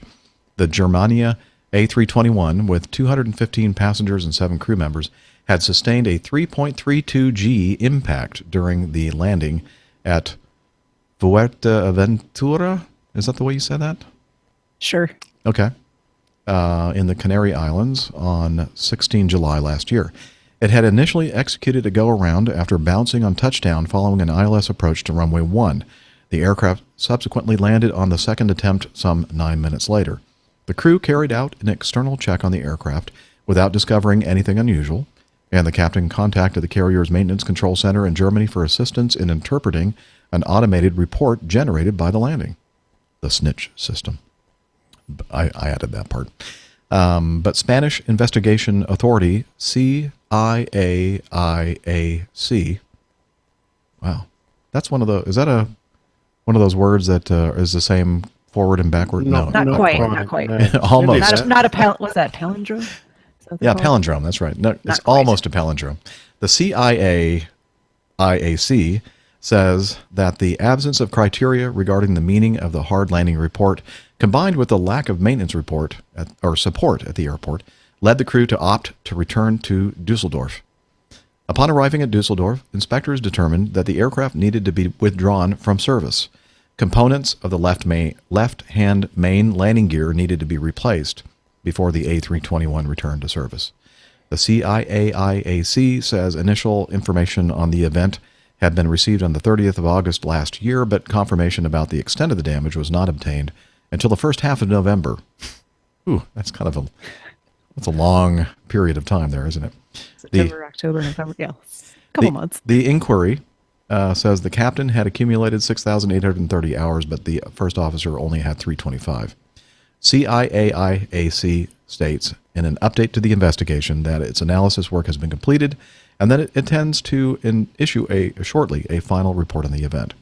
Okay, so hard landing, and a related article to this. Investigators have disclosed that Germania banned pilots flying manual. Okay, let me try this again. Investigators have disclosed that Germania banned pilots flying manual visual approaches under supervision after an unstable descent by a relatively inexperienced first officer led an Airbus A321 to land hard at. Captain Nick, how are you doing with pronunciation there on this? Well, I've never been there, so. Oh, okay. So you don't know either. Let's say that you were doing a pretty good job. Fuerteventura. That was not as good as the first time. Fuerteventura. Yeah. Well, anyway, we'll insert something there. The first officer had logged 96 hours in type before conducting the ILS approach to runway 1 using manual control of the thrust and attitude. After the A321 was established in final, the first officer disengaged the auto thrust. On short final, however, the aircraft's airspeed declined and the jet dipped below the glide slope. The captain pointed this out, and the first officer increased thrust to compensate. But this was insufficient, and the captain repeated the suggestion before realizing the aircraft was sinking rapidly while close to the ground. Although the captain took control to execute a go-around, this was too late to avoid a hard 3.3 G impact with the runway before the aircraft became airborne again. The first officer carried out the second approach with automation, and the aircraft landed without further incident 9 minutes later. Spanish investigation authority CIAIAC says the carrier acknowledged that its Airbus crews were not, quote, not well trained for manual approaches, owing to a routine practice of using automatic systems. The captain had believed that the first officer, despite having less than 100 hours on the type, was sufficiently proficient to operate with fewer automated flight systems, a viewpoint supported by the pilot's training record. He had informed the first officer that most pilots in training were reticent and hesitant to use manual thrust, and suggested flying the approach without autopilot or auto thrust. Weather conditions were good, and the crew had visual contact with the runway. The first officer had prior experience and was confident, according to the captain's testimony to the inquiry, and appreciated the opportunity. But CIAIAC says the decision not to use automated systems contributed to the hard landing, and that the decision to execute a go-around was late. Germania subsequently prohibited flying manually with manual thrust during supervised visual approaches on the 22nd of July last year, 6 days after the Fuerteventura event. The CIAIAC adds that the carrier has also been redefining conditions and restrictions for manual flight. So, and that leads me to the third thing that I threw in the news folder. And it's not really news, but it was an article in the December 2017, last month's edition of issue of Business and Commercial Aviation. And the title of the article is Snap Out of It and Fly by Ross Detweiler. He starts off by saying early autopilots were basically wing levelers with altitude hold. A navigator provided course guidance. When he wasn't satisfied with the heading, he would tell the pilot something like, come right to 088 degrees. Excuse me, come right to 088 degrees. Yes, that's what I said. Raj, 088, the pilot responded, and he would reach down, twist a turn control knob, and stop when the heading was correct. Later, my father told me about a friend of his at Pan American who took great joy in using the new heading bug feature when it came to the airline's Constellations or DC-6s. I remember him saying, old Newt has a contraption he hangs around his neck, and the wood plate on it comes to about the middle of his chest. He attached a little knob to that plate with a flexible cable coming out from the bottom, which he extends to the heading bug. He can steer the darn airplane while sitting back in his seat. What will be next? Oh, yeah, wait until you see what comes next. There have been a lot of nexts in the intervening 60 years or so, and now the state of cockpit automation dependency is so great that the feds have joined the growing chorus, wailing, there is not enough basic airmanship being taught today. As proof, consider the FAA's Safety Alert for Operators, or SAFO, dated 4 May 2017, titled Manual Flight Operations Proficiency. And they also issued one before that in January of, I don't know, was it like 2014, 2015? That kind of stressed to operators that they needed to encourage pilots to fly more manual flights and when appropriate. And apparently they continue to send these safety alerts for operators out there because I guess they're not seeing that the operators are doing anything about it. At least that's been my experience. Okay, so this article goes on. I'll have a nice link to this article, but I do want to read a little bit more before we have a discussion here. I think because we can have a really good discussion about this. Let's see. The stated purpose of the FAA SAFO is to encourage the development of training and line operations policies which will ensure the proficiency in manual flight operations is developed and maintained for air carrier pilots. It continues, the FAA believes maintaining and improving the knowledge and skills needed for manual flight operations is necessary for safe flight operations. Are we not flying manually enough, or are we flying automatically too long? That's the question by the gentleman that wrote this article. With this new focus while this new focus is a much-needed change, assuming the role of devil's advocate, I question whether the cause behind a number of high-profile accidents in recent years was the inability of the pilots to maintain basic flying skills. In my mind, many more problems have occurred because of a reluctance to let go of automated systems and revert to those basic flying skills. And so he goes on, and it's a very well-written article, and he has a lot of the same opinions that we hold here on the APG crew about the appropriateness of automation, the appropriateness of manual flight, and knowing how to maintain your basic manual flying skills and how important that is for safety. And we're not alone. So let's discuss this. And the reason why I put all these three together is you have a situation, the Germania A321 coming in for landing, and the captain doing the right thing, kind of encouraging his first officer to manually fly the airplane. Although I think that he let the situation get a little bit too unstabilized before he started encouraging the first officer to make corrections. And then when the corrections were not made in a prompt manner, he probably waited too long to finally take control of the airplane, and that resulted in the hard landing. And then the thing that just amazes me about this whole thing is that the reaction by the airline is to say, okay, that's it. Nobody flies manual approaches anymore. And I'm thinking, well, that's going the wrong direction. I mean, we're supposed to be exercising these skills so we don't lose them. And now they've basically said, you can't use them. So what do you think? Let's discuss. Captain Nick.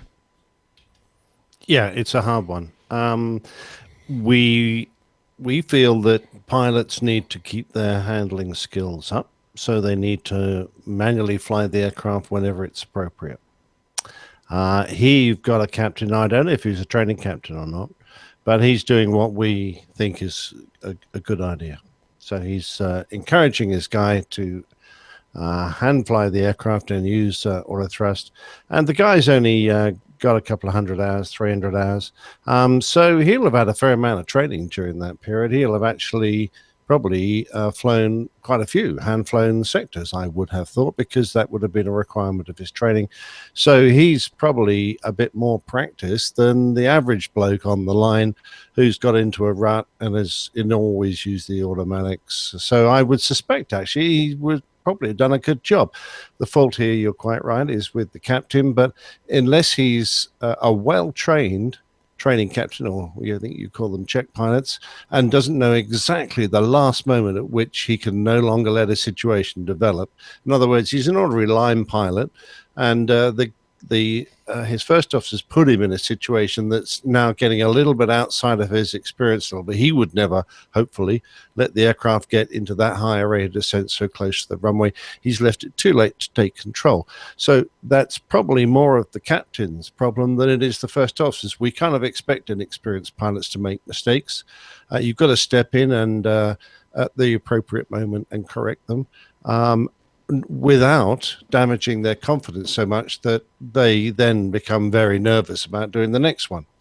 So, you only take over at the last possible minute because you really want the guy to do a reasonable landing, and there's no reason to suggest this first officer shouldn't have done according to his training record.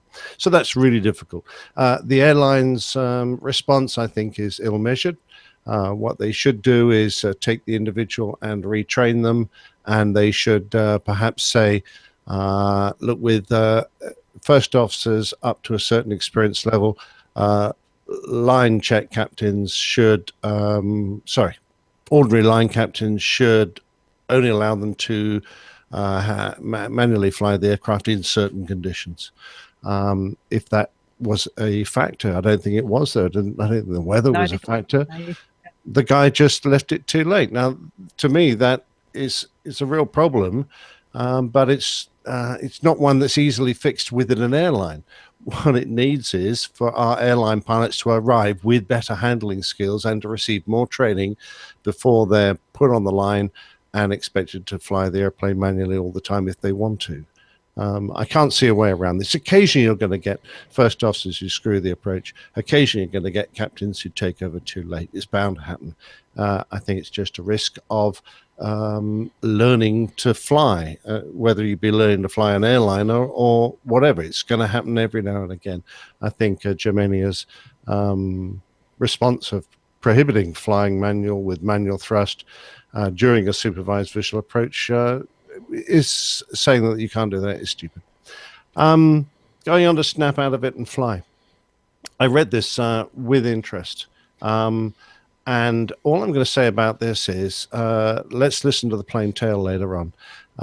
And I think we should stop blaming modern aircraft and all their automation for all the woes of mishandling approaches, because it happened well before our time. It happened in aircraft that had very little automation. And one of the reasons that a lot of this automation has been put in was to take out the possibility of guys continually mishandling approaches in the days when they used to manually fly them a great deal. I don't think manual flying is a panacea. Developing manual skills is great, but I think there's always going to be a situation where a guy's the situation he's put himself into, he doesn't have the skill to recover from, and at that point the automation needs to step in and assist him. Not every airline pilot's as skilled as every other one, and some of them are going to make big mistakes, and that's when you need automation to come in and help save the situation. That's my personal feeling. Yeah, I think automation and manual flight skills, it's a synergy that you have to maintain, and you have to be well versed in all modes of flying, whether it be completely manual or various levels of automation to completely automated. You have to be proficient in all those skills ultimately. Yep. I mean, there's a lot of good reasons for automation. You want that to be able to decrease your workload at certain times. And then there's a lot of good reasons to not use it. And, we've definitely talked about cases where the automation can actually increase your workload because you're trying to manage too many things instead of just looking outside the aircraft and fly when that's maybe the more appropriate thing to do. Dana and I see it all the time where somebody gets themselves into a situation where they get behind in the automation, and instead of just lowering the levels of automation to kind of recover from it, they are just like focused on typing new stuff into the box and trying to get it to work. You just want to scream. You go, just fly the darn airplane. Dana. Well, I'll not say what I was about to say. Anyways, my theory on this whole thing is very simple, and that is if you have a license to fly an airplane, then you're licensed to fly that airplane. So you're able to fly that aircraft as you choose it, unless the company policy says otherwise. And we can't gain experience without being experienced. I'll go back to my thought that I have talked about in the past, and that is, if they want you to have 100 hours worth of multi-engine time before they'll let you rent an airplane, you have to have 100 hours worth of multi-engine time. Well, where do you get that? If you can't rent the airplane, well, it comes back to one basic thing, and that's insurance and underwriters and actuaries who are looking at the risks involved. And so we have all these great aircraft, the Airbus being more of a designed aircraft for a higher automation workload, or reduce the workload. So the chances or the opportunity for you to click it all off, per se, and fly the aircraft on your own are far less opportune than if you're flying an aircraft like Jeff and I fly, where it's pretty much all the time. And even when you're using the automation, a lot of times the automation is not doing it very smoothly or properly. You have to click the darn thing off, and you have to fly the airplane. So, we're paid to be in the flight deck, to do the job and make sure that we're proficient. And we can't be proficient if we're not allowed to be proficient. And I think it's, administrators that are reactionary. All of our procedures at every airline in the world are probably written in some form of blood or some form of major mistake. But sometimes you just got to let it happen. I was just actually looking through my phone. I saw it in USA Today. I can't remember, but there was a little blurb like USA Today always has in the front. How many people have perished in the past couple of years? Well, here it is. I just found it. All right, 37,461 people were killed in motor vehicle crashes in the U.S. roads in 2016, up from 5.6 from 2015. 37,461 people. How many people have I don't know worldwide, because we just had those two airplanes go down in Costa Rica, but I'm pretty sure this year we're near zero. People that have died worldwide in any type of aircraft accident, and not to diminish the Costa Rican accident, but we are in the safest time.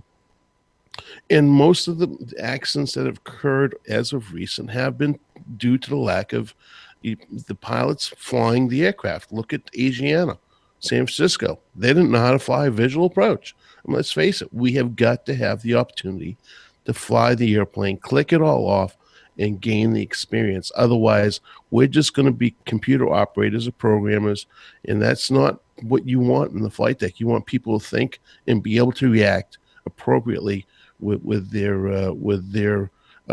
motor function skills. Just like football, American football, soccer. You just don't go out and play the game. You have to practice. And we have to have the opportunity to practice. Yeah. So I think it's a legal situation where airlines are very afraid of the litigious society that we live in, the insurance regulations, and if something should happen, was a guy flying hand flying the airplane. Well, guess what? This is a captain that everybody knows about, and his first officer, Jeff Skiles and Sully, that were manually flying the airplane because they had no automation. All right. And if they didn't know how to fly the airplane, then, we'd be talking about a whole different story. So there's a reason why we need to have proficiency. Yeah. I'll just read a little bit more of this article, and then you can read the rest. It'll be in the show notes by Ross Detweiler in the Business and Commercial Aviation. I think it was the name of the publication. Business and Commercial Aviation, yes, the December 2017 issue. He says, I make no judgments here, but relate only what I read. In one case, a pilot experienced a severe in-flight maneuver due to the malfunctioning of a flight control computer. And when it was all stabilized, he re-engaged the same computer and experienced a second severe upset. In another, a pilot on final approach attempted to correct for airspeed excursions from the intended by changing autothrottle modes instead of just putting the throttles where he wanted the power to be for the situation. And I can tell you why that is. In a lot of cases, a lot of pilots don't know where the throttle should be for a lot of different scenarios, because they've let the automation do it for so long they've forgotten and hadn't really not paying attention anymore as to what RPM or what thrust setting is appropriate for various scenarios. He says, indeed, 3 of the most dramatic saves in recent memory occurred when the airplane suddenly or violently left the domain of controlled flight. One of these events involved a huge 4-engine jetliner that suffered so many failures the crew had to grab hold of the machine, work together, fly it, saving hundreds of lives in the doing. That was the QF 10? A380? Yeah, the A380, Yeah, the Qantas. Yeah, I forgot the name of the number in Singapore. And then there was a business jet at the end of a 10-hour flight that pitched up so violently the pilot's only option was to uncouple the automation and perform a vertical recovery. The third involved the wake turbulence upset of a corporate jet over the Arabian Sea. No options with automation in that event either, just grab hold of the airplane and fly. All 3 of these pilots performed basic, if not very advanced, airmanship to manually fly and save their aircraft. They had no other option since the automated systems had been rendered useless. Anyway, so it's a good article. Definitely brings up a lot of good points, and we think that all of you should read it. And whoever sent that, or maybe I just found it on my own, I don't know. But if somebody did send that in to me, thank you so much. That was a great article. And I guess we can move on, unless there's anything else to discuss before we move on to the best part of the show. No, I was just discussing with Derek Thurman in the chat room. As he quite rightly says, there's no one fix to this. We all have to train to become good pilots. We all have to continue to practice our skills to remain good pilots. We all have to learn and understand how the automation in our aircraft works so that we can use that automation at the appropriate time properly. And we also know how to have to fly the airplane completely manually if it's called for. That is an entire circle of skills we need to build up. And that there's not one fix. You can't just say, I think it's incorrect to say, we all need to build up manual flying skills. Well, yes, you do, but you also need to make sure you can do everything else at the same time. Only when you've got that complete circle of skills are you going to be a safe operator. Absolutely. Yeah, I couldn't agree. I could not agree with you more. I mean, you have to have the whole package. Absolutely agreed. All right. Good discussion. Thank you. I was hoping that these news articles would spur that, and it did. So, again, as I said, let's move on to the best part of the show, which, of course, is your feedback.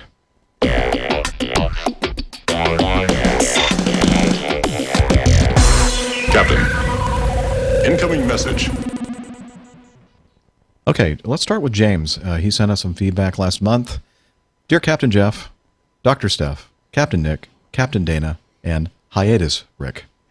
I'm not sure if this topic has been covered before, but I want to ask why 2017 technology still has not allowed an airliner's gross weight to be sensed automatically from the gear assembly or by rolling onto pressure pads at the gate parking position.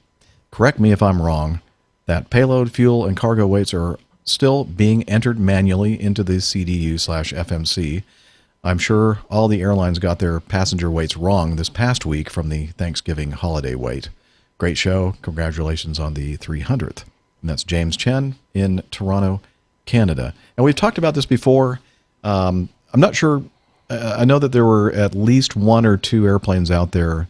I think there were both wide bodies that had systems like this set up for their main landing. I think the L-1011 was one of them, actually. I'm pretty sure the 747s, at least some of them, had a similar system. And it does seem to make a lot of sense, doesn't it? That, if we want to know exactly how much this airplane weighs, why not use something that's self-contained? I'm not sure exactly why the systems were deactivated or no longer desired by the companies buying the airplanes. I have a feeling it has something to do with the cost initially, the cost of maintaining the system, and I don't know, maybe way down the line, they don't really want to know exactly what the weight of the airplane is for whatever reason. I don't know. What do you guys think? Well, yeah. First of all, hiatus Rick, I like that. He probably got one of those from overstraining himself in the gym.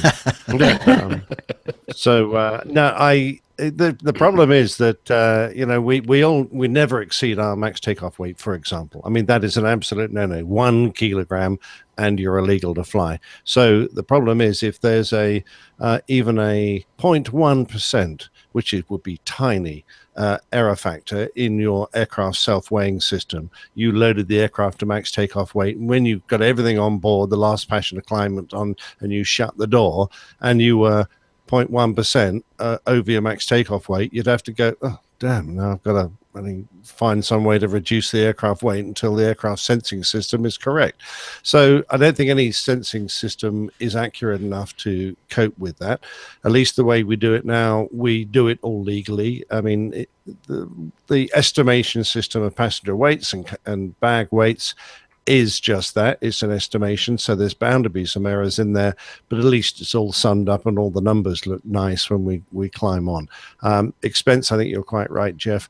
Unserviceability, I don't think it's going to be easy to maintain the serviceability on that. Even if you're relying on it, that's another factor. And I'm certain that it would be damned expensive for airports to have systems that are on the ground. But the point is that we all decide our fuel load dependent on the aircraft weight. So if we are weighing the aircraft at the end of all that, we are then going to make another fuel decision if we find that we're carrying a bit more weight than we expected. We need some extra fuel on now. So are you going to bring the balances back? How's it all going to work? I think the system is pretty good the way we run it at the moment, quite honestly. Mm-hmm. I was looking at just going through an old book, or a book filled with old pictures, actually, from Midway Airport back in like the 1930s. And there was actually a picture of a lady being weighed on what looked like, like the produce scales at the grocery store with like the numbers up top and then like a basket below. I think she was getting on like a tri-pacer or something. Well, they didn't speak her weight, which would have been a bit embarrassing, perhaps. Over the loudspeaker system. Exactly. Yeah. Well, yes, exactly. I think it was actually her and her child in her lap that was being weighed. So. Well, there are still some destinations where we do weigh everything. Oh yeah. Yeah. So, your airline does that? Well, I certainly know there are some places where we weigh all the baggage. Okay. And actually account for all that, not just use the standard baggage weights average. What about the passengers, though? Do you weigh the passengers as well? No, I don't think we do. I know. We talked about this on the show. Like there's some like South Pacific airline, like in. I forgot one of those like Fiji Islands or something like that. Very, very small airline that carries like 1 or 2 or 3 passengers at a time. That we're starting to weigh passengers, and of course, it's much more critical for that kind of airplane to get an accurate weight. But I guess I've been weighed for. Have you? Yeah, flights on the Britain-Norman Islander. Oh yeah. Taking a couple of those, and actually both times different airlines. I was weighed. Oh, so interesting. Different parts of the world. Did they give you a cheaper ticket because you're slim? They should have. They should charge by the pound. Yeah, that's exactly right. So look, I'm saving you 2 gallons of gas here, so I want that knocked off my ticket. Thank you, Micah. Micah says it was Samoa. Yeah, I was thinking it was like down there in the Fiji Islands or the Samoan Islands, American Samoa. Samoans are large people. Yes, I can tell you. I can vouch for that. Yeah. Yeah. I'm from there. Oh, okay. Look at me. Oh my God. Yeah, you're okay. Interesting. We learn something new every show. So here's the title. Dana is a Samoan. Wow. Wow. Oh boy. Anyway, so James, good question. Thank you for the congratulations on the 300th. We had a blast, and we look forward to the 1000th. Well, it's only yeah, we can look forward to that. Sure. Yeah. Let's see. This was sent in by 700 shows. Steve Perry. Yeah, do the math. How many years is that? 700 divided by 50-ish or so. Yeah, that's few. Yeah, I might still be alive. I probably won't be. We'll all be well. That new exercise program. You're gonna yeah, maybe I will be. Live and kicking. I was telling the guy I was buying the car from. I said, I normally drive a car for 20 years, but I started doing the math. That would be 79 years old. I said, I think I'll die before 20 years on this one. But anyway. Let's see. Steve Perry sent in this. United Airlines 1549, flight 1549, had a AWE 1549. Oh, okay. But it wasn't America. It was U.S. Air, wasn't it? U.S. Airways. I'm sorry. Yeah. Yep. U.S. Airways. Thank you. 1549. Same number, by the way. Ooh. The crew reported loss of thrust in both engines, but it was apparently just a false alarm. It may be time to retire the 1549 flight number across all airlines, he says. So this from the Aviation Herald. Tuesday, December 5th is when this was posted. The event occurred on the 4th of December. A United Boeing 737-900 registration for all of those out there who like this. November 63899, performing flight 1549 from Boston to Chicago. Was descending through about flight level 110. Over here in the U.S., it's 11,000 feet. Toward Chicago, when the crew declared an emergency, reported the loss of thrust in both engines. There were CFM56s. ATC immediately cleared the flight directly to Chicago and kept runway 22 left sterile for the emergency, redirecting all arrivals that were set up for 22 left onto 22 right. About 10 minutes later, the crew advised it had been just an indication issue and an issue with the engine mode control, and they would be able to land just fine and vacate the runway on their own power. The aircraft deviated around weather, continued for a safe landing on runway 22 left about 15 minutes after the emergency call. Never mind, nothing to see here. Apparently, we didn't lose complete. That must have been an embarrassing thing. Yeah, we've lost thrust on both engines, and then, hey, yeah, Joe, what? The engines are still running, and they're still providing thrust. Oh, what were you looking at? I guess I was looking at the wrong thing. I don't know. I have no idea what happened here. Any ideas? I know. Perhaps their TV screen, they changed channel to Fox or something. I have no idea. It is a all electronic thing, the 900, isn't it? Yeah. I would, yeah. Electronic, yeah, it's a FADEX system. And yeah, I'm just trying to work out how they'd lose indications for both engines, because they've got independent FADEX, I'm assuming. Yeah. So I'm thinking they didn't look thoroughly at all the other instruments to, make sure that they actually did lose both engines. Something. I would love to be a little fly on the cockpit wall to see what happened on this one. Yeah, I wonder if they accidentally wiped the cockpit voice recorder.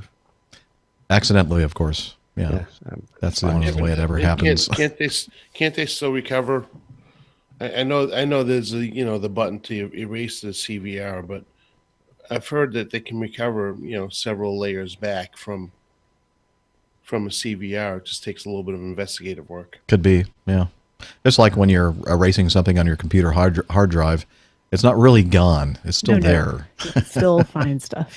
And then after a long time, it's finally written over. But yeah, maybe you're right, Dana. Maybe it's very similar to that. I don't know. But that was all we heard about that one. First part of December, and no updates on the Aviation Herald article. So I have a feeling that was all taken care of internally at United, most likely. Mm-hmm. Yeah. We've talked a lot about on the show the issues with the 787 Dreamliner and their engine issues, Rolls-Royce engines. And Tom Seagraves sent us this article from newsinflight.com. Airlines are grounding 787s for urgent maintenance, and it has a picture of these. Are these the turbine blades, or I think these are turbine blades. Let's see. Anyway, whatever blades they are completely mangled and look horrible. And apparently there's some kind of a corrosion issue. Turbine blades, it says. The photos of the failed engine show damage to multiple turbine blades, suggesting a part broke off and traveled through the engine. Yeah, that's kind of what it looks like there. Anyway, as we know, Rolls-Royce is scrambling to address this issue, because there are a lot of airplanes out there that are being affected, most notably the 787, Boeing 787. So Thanks, Tom, for sending that in. Any comments about that? No. Okay. I know I've seen similar pictures, but Yeah. That does look scary to me. Yeah. Oh, yeah. I mean, like all the edges are just serrated on the. Yeah. Yeah. We'll put that in the show notes for you all to look at it as well and be scared. Aussie pilot Trev says, I had a first on a U.S. flight last night. I was on an Alaska flight into Seattle. As we were descending from cruise, the cabin crew and the captain asked for all electronic devices to be shut down and not just in airplane mode. They were polite but very insistent. It was out of the norm and really caught the passengers' attention. Everyone seemed to be making an effort to comply. As we approached Seattle, it was very VFR, but there was some patches of low fog. On short final at SEA, Seattle Tacoma International, we could see the tower clearly above the fog, but there was a thick fog around 50 to 100 feet above the ground. I'm an instrument-rated private pilot, but it was a very weird experience to descend into IMC at that altitude. They made an incredibly smooth landing, and the passengers erupted in applause. I chatted with the pilots on the way out. It was called a Cat 3 with Autoland. They were very proud that a UA, or a United Airlines flight ahead of us, had to divert, but Alaska made it in. My question for the APG crew is, how common is it for crews and planes to have this capability? I assume there is extra training required. How much is involved? Is the requirement to shut down electronic devices mandatory or just a cautionary act or action by the captain? Congratulations on episode 300. Okay, a bunch of questions in there. And it turns out it depends on the airline. As we said and talked about on previous shows, the airline for which Dana and I fly, Acme, does not have any stipulation that electronic devices be turned completely off for low visibility approaches. But apparently this is an option for some, and I found Alaska's in-flight portable electronic device policy here, and I'll read a little bit of it here. You may use small portable electronic devices during all phases of the flight, provided they are in airplane/game mode, unless the captain directs the devices to be turned off. Okay, so there you go. That gives the authorization for the captain to say, okay, I want everybody to turn them completely off. And also, in my quick research on this, I found a similar statement in the United Airlines safety policy. But I scoured ours and a few other airlines, and there was no mention of it. So I guess, it's one of those things, and we've had this, I don't want to rehash that discussion, which was kind of heated, but there are different feelings about that and different policies apparently out there regarding that and the various airlines. So let's see. But going back to this low visibility Cat 3 Autoland approach, how common is it for crews and planes to have this capability? It's pretty common for the major airlines around the world, and there is extra training required every time we go for our recurrent training, or maybe not every time, but every other time or whatever. There's a certain cycle where we are required to show proficiency in flying these low visibility approaches in the simulator, and we are qualified then from that point to continue to. And there's also a what is it, Dana? Every 90 days we have to do an automated landing or a simulated automated landing in the airplane, and we have to log this for us to maintain currency. So the crews have to maintain currency, the airplanes have to maintain currency for it all to work. Correct. And that is correct, Jeff. Yeah. And we're going to talk a little bit about Category 3 and Autolands and stuff like that from our good friend Colonel Jeff later in the show. He sent us some audio feedback regarding that because we were discussing that because there was an issue, an episode, in maybe the last episode where a Delta flight, a 737, had to go around, and we were discussing low visibility approaches and Autoland, or whether a 737 has Autoland or just the HUD or whatever. So actually, the Acme Airlines, in which you refer to, you can auto land the airplane. Yep, and Jeff is going to make a similar observation from his company. But apparently there are some that don't have the Autoland system capability in their airplanes. Just a different company, the way the airline ordered the airplane and the automation. let's see, anything else that we failed to cover from Aussie pilot Trev? Okay. No, I'm good. All right.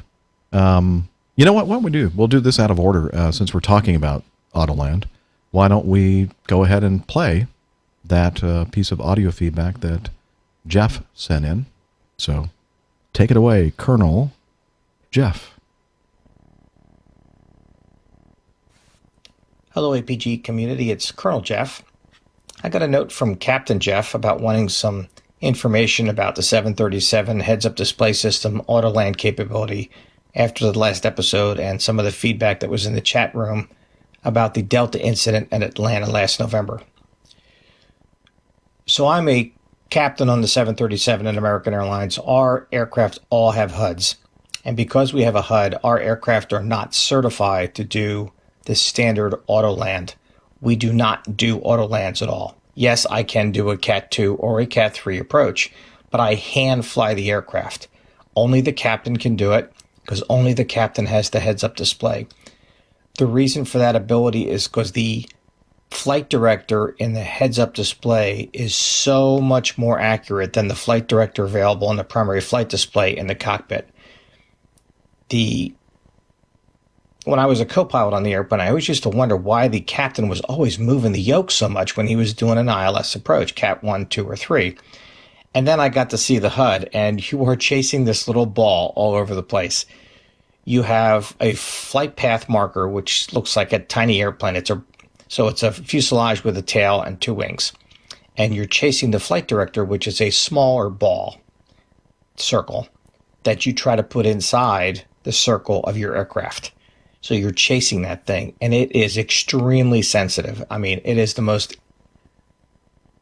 fun thing to do, chasing that thing around the HUD. It's not that it moves a whole lot, but every little bounce, every little change in the wind, every little input you have moves that little ball, and you're trying to keep it dead centered. And it's like trying to balance a pin on the end of a pen is the best way to put it sometimes. We have 3 levels of sensitivity, A1, A2, and A3. A1 is restricted just to Category 1 ILSs, just a standard ILS. Category 2, of course, you have to use that for a Cat 2, and Category 3 you have to use for Cat 3. Day-to-day use, I use the Cat 2 all the time, except when I'm doing a real Cat 3, then I switch it over to Cat 3. It just increases the sensitivity of it. So the other thing we can't do, we cannot use the autopilot during this mode. We can use the auto throttles. But as I said at the beginning, our aircraft are not certified to do auto lands. So at 1,000 feet, we are required to turn it off, the autopilot. And then we just fly the HUD down. The first time you do it, it's a little nerve-wracking. My first Cat 2 landing was a little interesting since we broke out right at minimums of 100 feet for us. And we can fly down to 50 feet for a Cat 3. So in this instant, was the co-pilot flying. He does not, I don't believe any 7.3s except the Alaska ones maybe have a HUD on the co-pilot side. So he is obviously doing a Category 1 approach. He's obviously overreacting to some of the feedback that the flight director is giving him, in my judgment, based on how far he turned. I think it was Captain Nick who was saying 6 degrees of heading change. That low to the ground is a huge heading change. And the fact that they got down to 60 feet when the go-around was initiated at 200 feet was kind of eye-watering to listen to.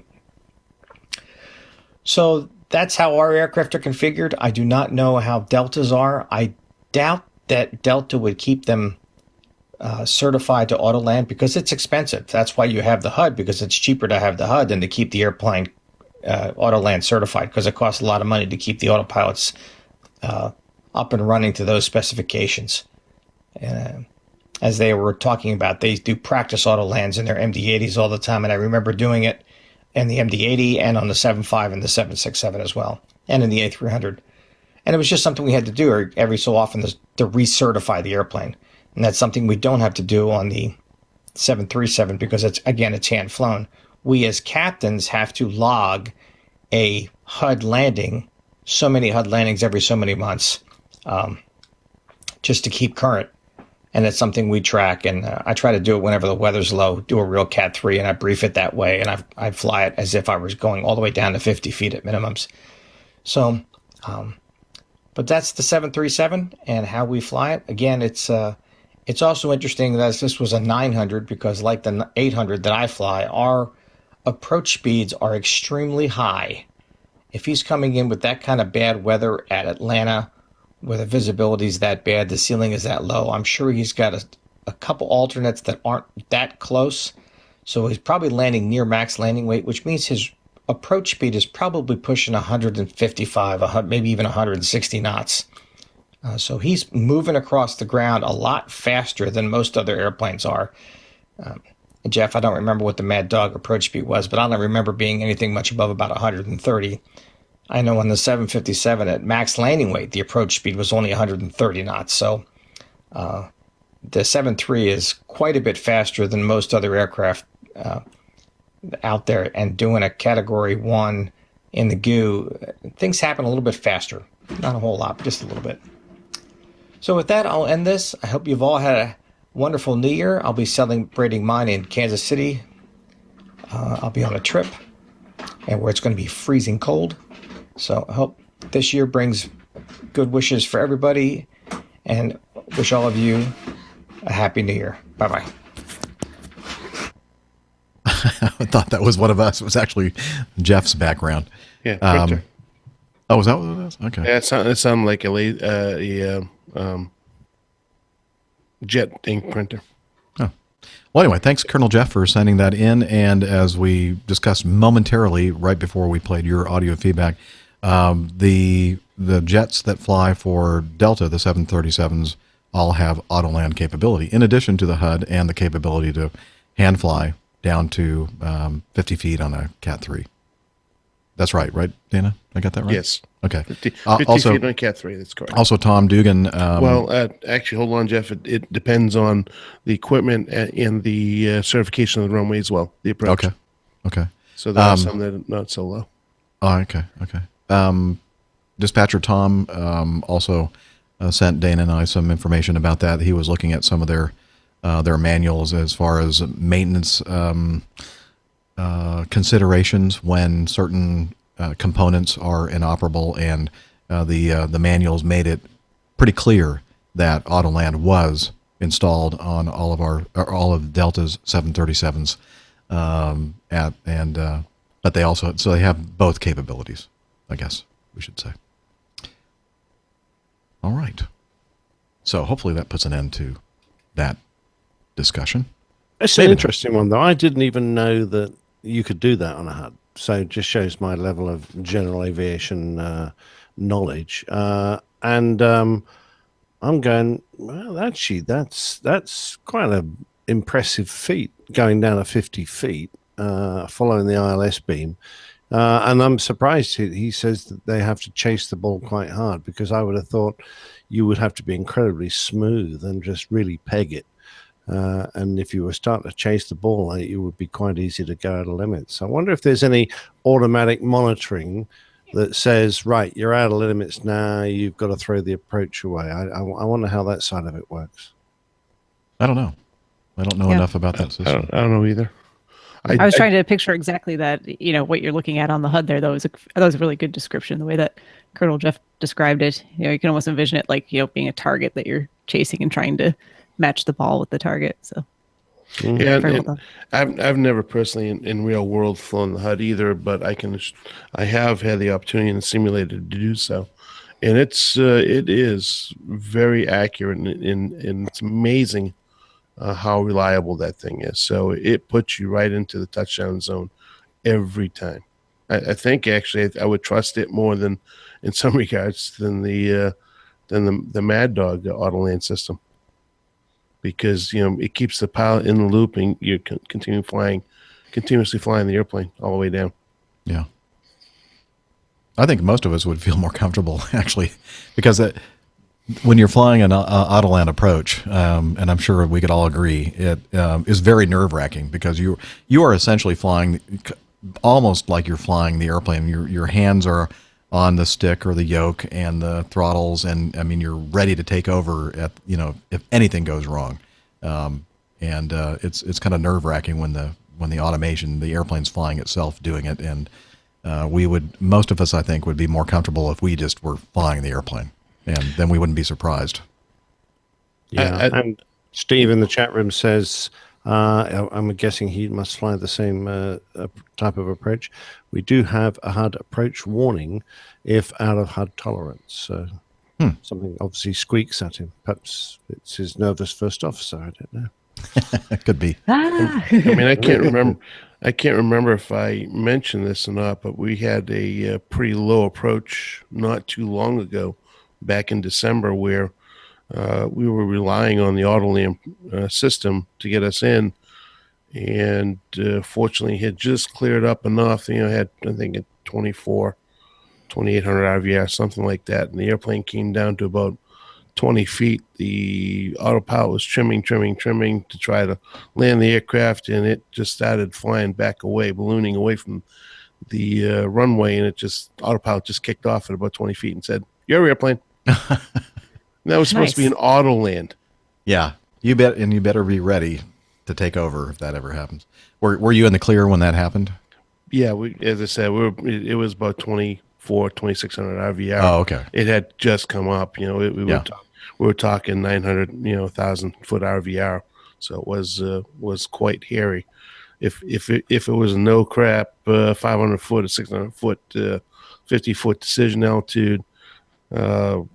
Auto land, I don't know. Yeah, that would have been ugly. Yeah. At 10, 20 feet, the airplane gives up. Really? Yeah. Not good. Not good at all. All right, some more audio feedback. This from Carl He. If I can just find it. Here it is. Greetings to the APG crew and the APG community. This is Carl He. I'm sending this feedback to thank you for the companionship with Airline Pilot Guy show. To make the long story short, I first joined episode 57 with a mere curiosity to find out how the life of an airline pilot is. It was 2 years ago that I was luckily selected as an cadet of some low-cost carrier. When I started flying training, I was listening to episode 193. When I became a private pilot, I was listening to episode 224. When I became an instrument pilot, I was listening to episode 249. When I became a commercial pilot, I was listening to episode 258. When I got my A320 type rating, that's when I became an Airbus pilot guy. I was listening to episode 288. And most recently, I checked out as a line first officer. And now I'm listening to episode 304. Thank you so much for being there, APG community.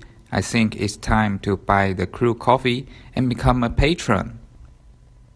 Please keep the good show coming. Bye-bye.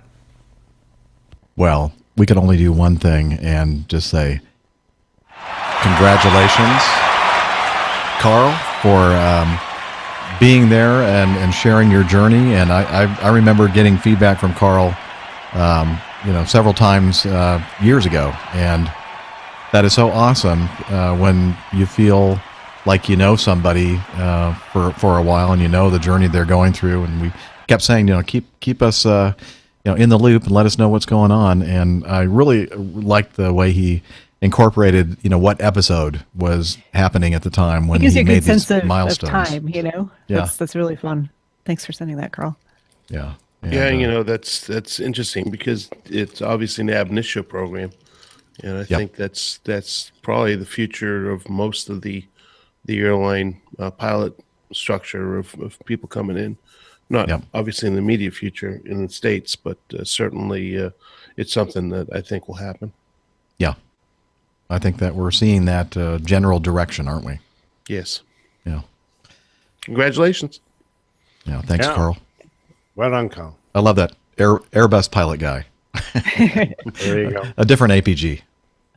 That sounds like a really good show. Uh-oh. You gave Nick an idea, I think. I wonder if they need any other Airbus pilots on it. I'm thinking you're just going to start your own and just call it the APG, the Airbus pilot guy. Oh, no, I'll end up looking like you, Jeff? No, thanks. Okay. Well, hey, wait a minute. Wait, I'm waiting for it. Wow. Okay. Oh, yeah, here we go. Wow. Wow, it's amazing. It's almost like the same exact. Love it. Yeah. Okay. Moving on, as as Matt Smith likes to say. This is from Captain Steve. He said, APG crew, listening to episode 303 and your discussion on the relaxing of uniform standards or expectations. As a line check airman, I am one of the first people that my new first officers come in contact with, and I have a fresh brain in which to create an idea of the importance of uniform usage. Likewise, when training captains, I have a bit of influence on their attitude, not as much though. I feel we do ourselves a disservice as professionals in a white-collar, respected customer service business when we attempt either as individuals or as a company to dumb down the uniform. Yes, you can fly a plane safely, completely naked, but that doesn't make for good customer service. Unless you're Captain Jeremy. Captain Ron Jeremy. Okay, what I tell my fellow pilots is if you ask any of these people in the gate area to draw a pilot, the pilot would have stripes on his sleeve and a hat on his head. And if that person is at all nervous about their upcoming flight and I walk up looking like their image of a pilot, then I put them at ease, if only in the least. So that's one reason I emphasize wearing the uniform and having some pride in it.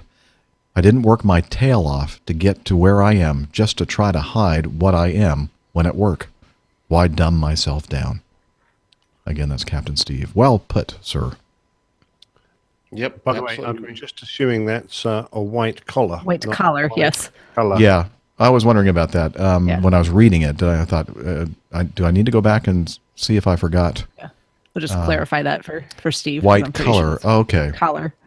Clear. Let me reread this paragraph so I can edit that in. I feel we do ourselves a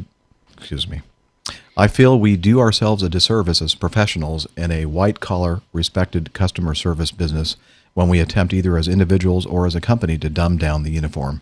Yes, you can fly a plane safely, completely naked, but that doesn't make for good customer service. Okay. They do that regularly on UPS and FedEx, don't they? Well, apparently, I've seen some pictures of Hiatus Rick, and they get comfortable. I don't know if they go all the way naked, though. A little different when you don't have passengers directly behind you, I guess. Or flight attendants. They're generally in their boxers and T-shirts, undershirts, aren't they? Mm-hmm. I think so. Yeah, that's what I thought. I don't know if they get all the way into their boxer. Uh, Maybe. Yeah. You haven't seen the good pictures, Steph. I haven't seen the good pictures. Okay, I'm missing out. Rick, you've been holding out. No. You haven't heard of GAPA, have you? Huh? GAPA? GAPA? Yeah. Well, I'm afraid to ask. Don't Go ask. ahead. Okay. Don't ask. Okay, don't ask. Don't ask. Just Let's continue. move on. Let's see. Would this be a good time to play this week's installment of Plain Tales? Yes. Yes. All right. We have several votes, yays. So we're going to continue with this week's installment of Plain Tales.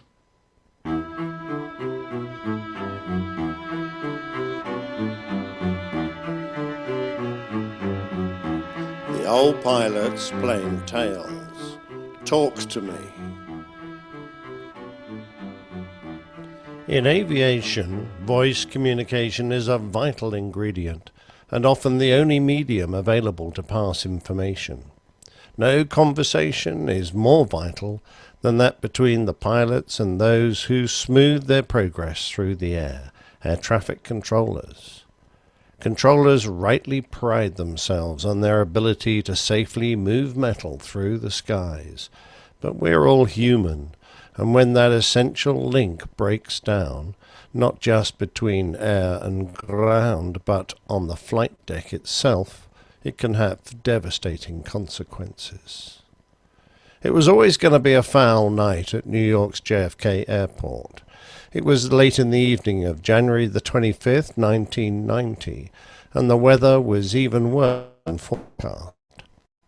Cloud base was around 300 feet, the visibility occasionally down to 1/4 of a mile in rain and fog, and although the surface wind was around 20 knots down runway 22 left, it was as much as 60 knots at 1,000 feet and around 50 knots at 500 feet, leading to warnings of wind shear and turbulence in the approach.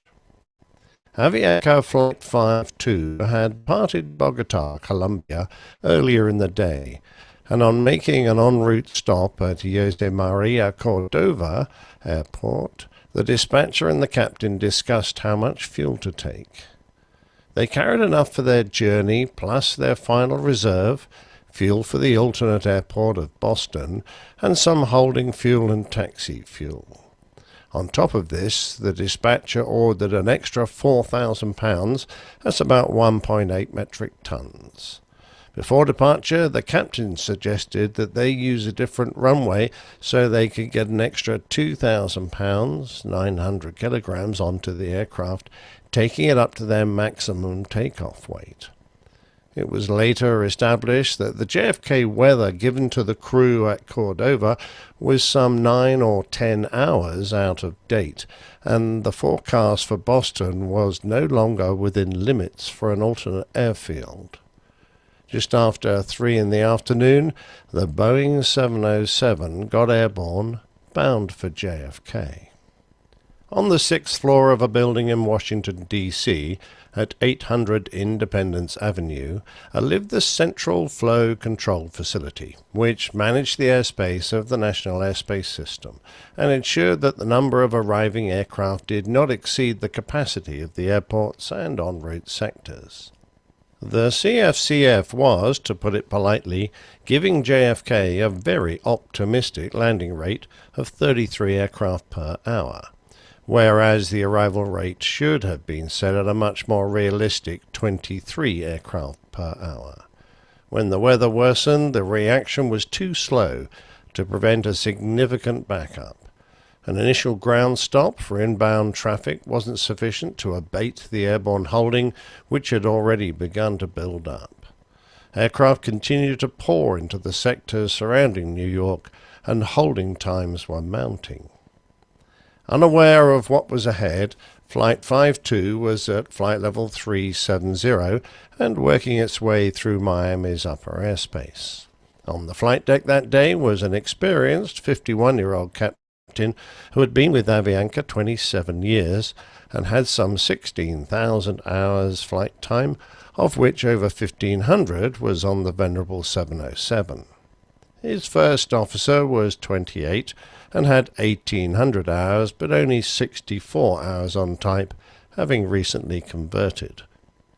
Working at the flying engineer station was a man nearly as experienced as his captain, with 10,000 hours and over 1,000 hours just on the same airframe as they were flying that night.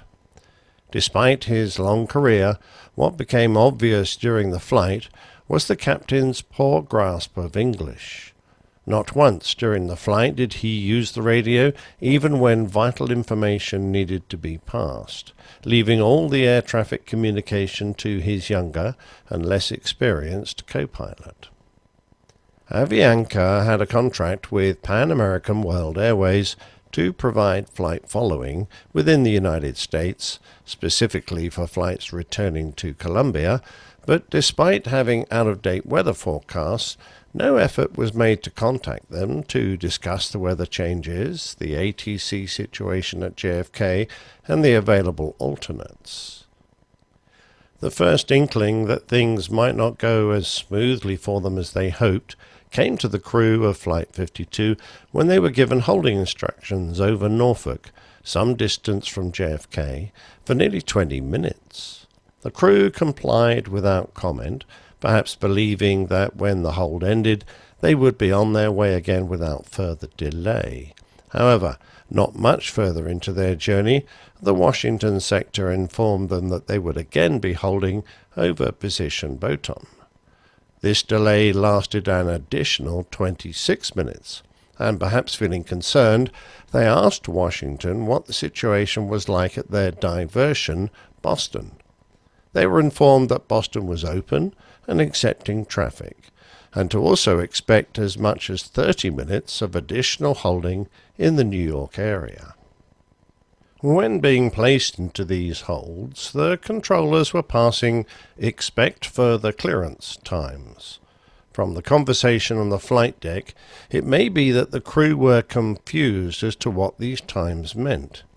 It is possible that the captain understood an EFC time to be the time when he could expect to leave the hold and begin an approach to land, whereas the NTSB informs us that, in reality, they are merely estimates issued by the controller based on a dynamic traffic and weather situation and are given to provide a time to commence the approach should the flight lose radio contact.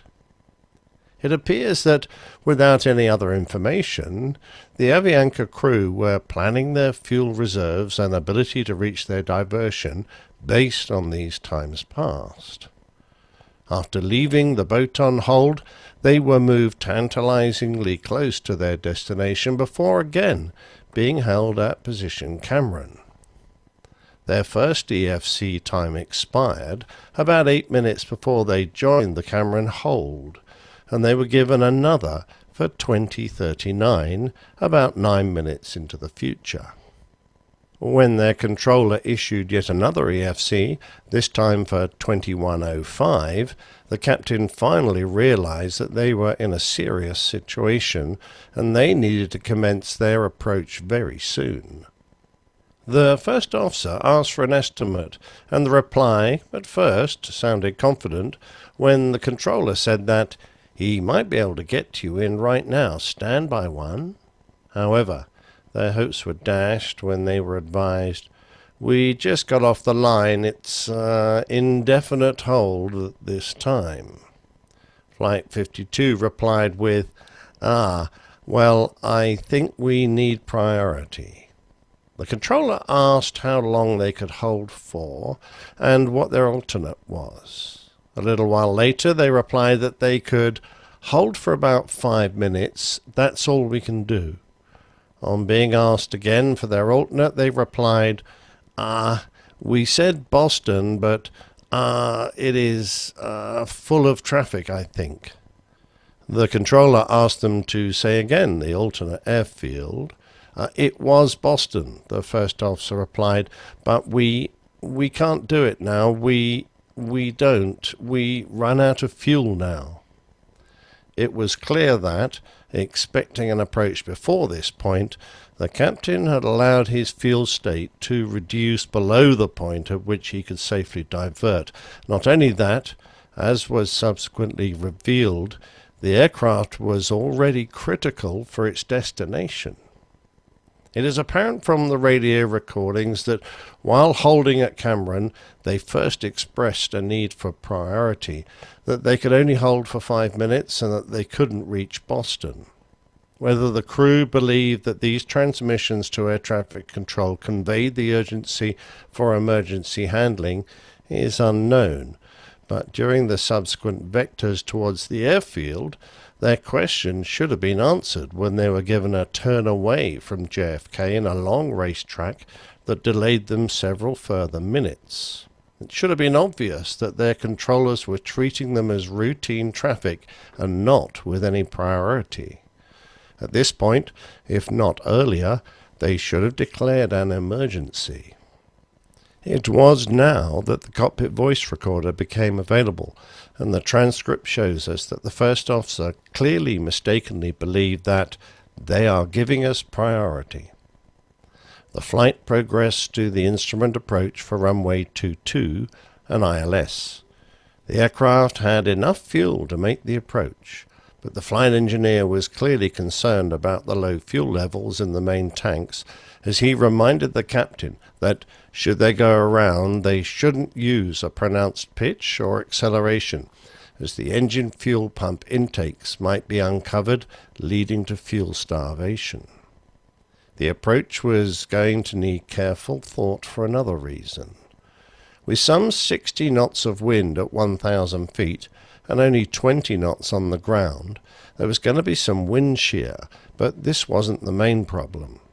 It is thought that the captain had been hand-flying his aircraft for some time, perhaps the whole flight, as the autopilot had an intermittent fault, and he was almost certainly denied the use of his flight directors during the approach, conducting it on raw data.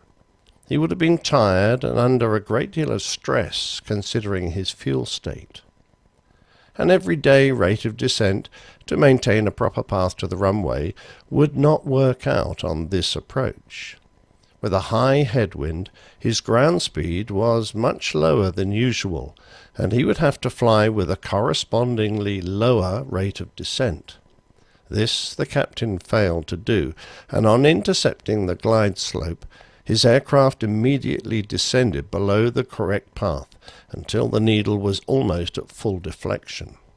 His correction was rapid, but on regaining the glide slope, he almost immediately flew low again until, inside 2 miles, he again had full fly-up indications. With his ground proximity warning system shouting, "Whoop, whoop, pull up," multiple times, accompanied with oral glide slope warnings, his distance and low altitude prevented him from seeing the runway, and despite his dire situation, he went around. He had been less than 2 miles from safety. What happened next was almost irrelevant. Their fate had been sealed. On being handed back to the approach controller, the captain told his first officer to advise him we don't have fuel. The first officer acknowledged his instruction to climb to 3,000 feet and added, "Sir, we just running out of fuel." Again the captain told his co-pilot to advise him we are in emergency. The reply was, "Yes, sir, I already advised him." Whilst being vectored for a second approach, the flight engineer called "flame out" on engine number 4. This was followed by a flame out on number 3. The first officer radioed that they had just lost 2 engines and "we need priority." 15 miles from the outer marker, the controller asked if they had fuel to get to the airport, but there was no reply. On the flight recorder, the captain quietly remarked, "Amoria, to die." The aircraft came down on a hill in Cove Neck on the north shore of Long Island. Of the 158 persons on board, 73 were fatally injured, including all 3 on the flight deck and 5 of the 6 cabin crew. The NTSB determined that the cause of the accident was the failure of the flight crew to adequately manage their fuel and their failure to communicate an emergency situation. They also criticized the crew's failure to use the flight following that was available to them to gain advance notice of the problems ahead. Wind shear, crew fatigue and stress also contributed to the accident, as did inadequate traffic flow management by the FAA and the lack of standard understandable terminology for pilots and controllers for minimum and emergency fuel states. However, not all the NTSB board were in full agreement with the findings. One member filed a dissenting statement in which he criticized Washington controllers for failing to inform the crew of additional holding ahead. He also criticized the JFK controllers for failing to forward remarks by the flight crew concerning their fuel situation. He added, "Whilst I can accept the argument that such an unsatisfactory service was not causal to this accident, this pattern of substandard service reflects poorly on the air traffic control systems and raises serious safety concerns." Another member dissented and stated, "We do have standardized, understandable terminology, Mayday internationally and emergency in English, that would have adequately communicated the existence of a dangerous situation, and that the pilots failed to use this terminology with the controllers. The Colombian Department of Civil Aeronautics also questioned why the New York TRACON controller accepted an aircraft he had no room for. Had Flight 52 been rejected, it would have had plenty of fuel to make alternative arrangements. In addition, the controllers gave no special meaning to the statement made by the crew that, "We are running out of fuel, sir." There seem to have been many opportunities to have saved the lives of the passengers on Avianca Flight 52.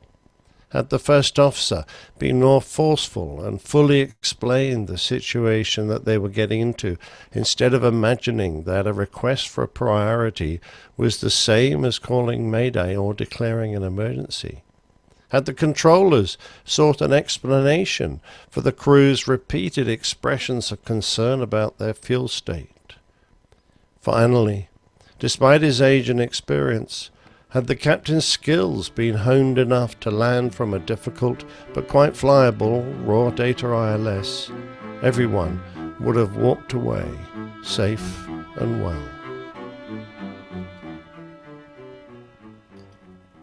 Wow, what a sad incident. And so many things went wrong, and so many, of the holes were aligned in that Swiss cheese model. Very sad. Yeah, that's quite right, Jeff. I mean, there were, this is such a cliche nowadays to say there were lessons learned. Yes, there were. I'm not convinced all of them have been learned, though, because the air traffic controllers, from what I can understand, perhaps rightly, because they formally didn't actually do anything wrong, tended to close ranks and say, we did everything that was required. They never declared an emergency. But I'm sure Adam would be there saying, well, hang on a minute, that is correct, but these guys were trying to tell you something and you weren't listening. They may not have said emergency, they may not have said Mayday, but they were certainly trying to indicate something, and you just let that go and put them in a you didn't take control of their situation, didn't help them through what the problems they were having. How the hell did you could only get one guy that was really capable of speaking English on an airplane? I don't understand how that worked. It was 1990, for heaven's sake. It's not like it was a million years ago. Mm-hmm. And how the captain, despite the fact he was flying an airplane of an earlier generation where you have to do an awful lot of hand flying, how come he couldn't fly the approach? Yeah. Don't understand. I mean, maybe the stress level that he was experiencing had something to do with it. And I don't know. Yeah, I'm sure it did. Absolutely. Fatigue and stress might have had something to do with it. But for us, flying an ILS is pretty much a everyday occurrence. So I'm just going, and particularly when it's an important one, like your fuel or gas, surely it's not one you're going to mess up. Yeah. Yeah, I think the major, and we talk about this all the time on the show, communication is so essential. And there was just a huge breakdown in communicating what was happening to them. Yeah, this expected further clearance. I'm trying to remember the term now, and I've just been listening to it. The times air traffic give you when they expect EFC out of the hole. Yeah, is that? I mean, the NTSB said it was actually only the time at which, if you lost radio contact, you would then continue on without. What's the point? I mean, how many aircraft actually lose radio contact in comparison with those that actually need an accurate prediction of when they're going to be able to land, so that they can calculate if they have fuel reserves to sit in the hold, and whether they ought to be diverting now while they've got a bit of gas in hand. I mean, what's the point of this time that air traffickers they were giving, and still do, as far as I can see? Yeah. In my experience, a lot of those EFCs are just they're meaningless. Kind of just placeholders. You know, it's like, we have to give you a time because we're required to give you a time. So we're going to say this, and then, just to have something on the books. Yeah, I mean, it's just so hard when you know that actually there's still 2 or 3 perhaps air traffic controllers to speak to before you get onto the approach.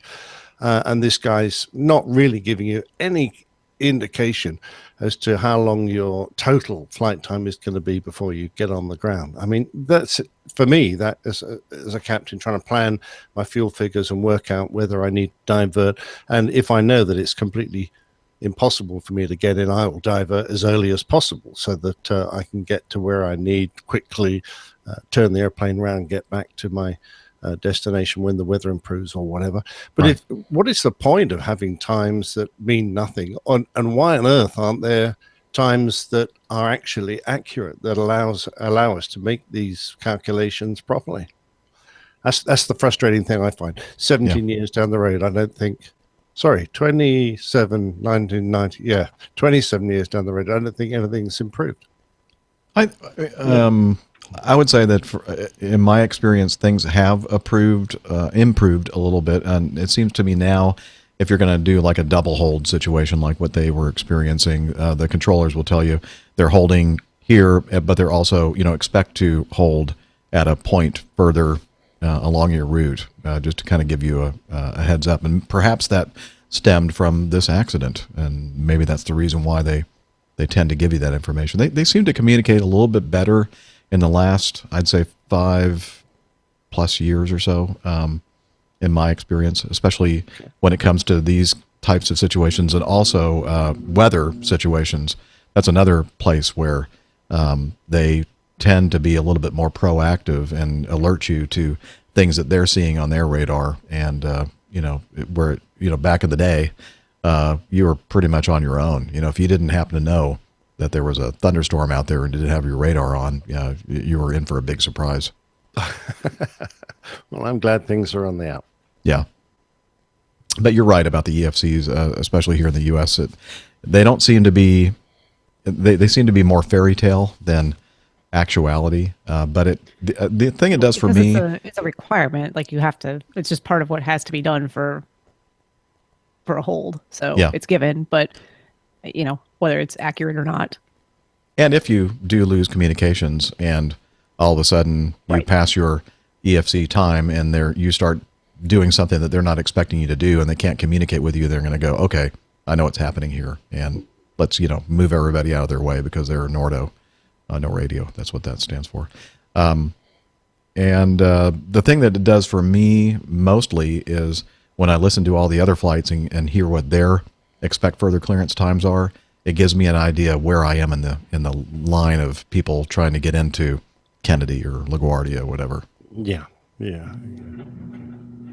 Hey, Julie's home. I the button and I was about to say something, and of course. No. Well, say something then, Dana. Turn the washing machine on. No, the washing machine is home. That's the dishwasher. No, the dishwasher is home now. I'm sorry. It's okay. It's all good now. Yeah. So what were we going to add, Dana? I forgot about it. Okay. I'm sure it was really good. Yeah, no, I'm sure it wasn't. It is not a good show for me. It's not a good show for anyone. No, it's an awesome show for everybody else. I'm only kidding. Nah, it bottom line comes down to I think we have to stay in contact with and be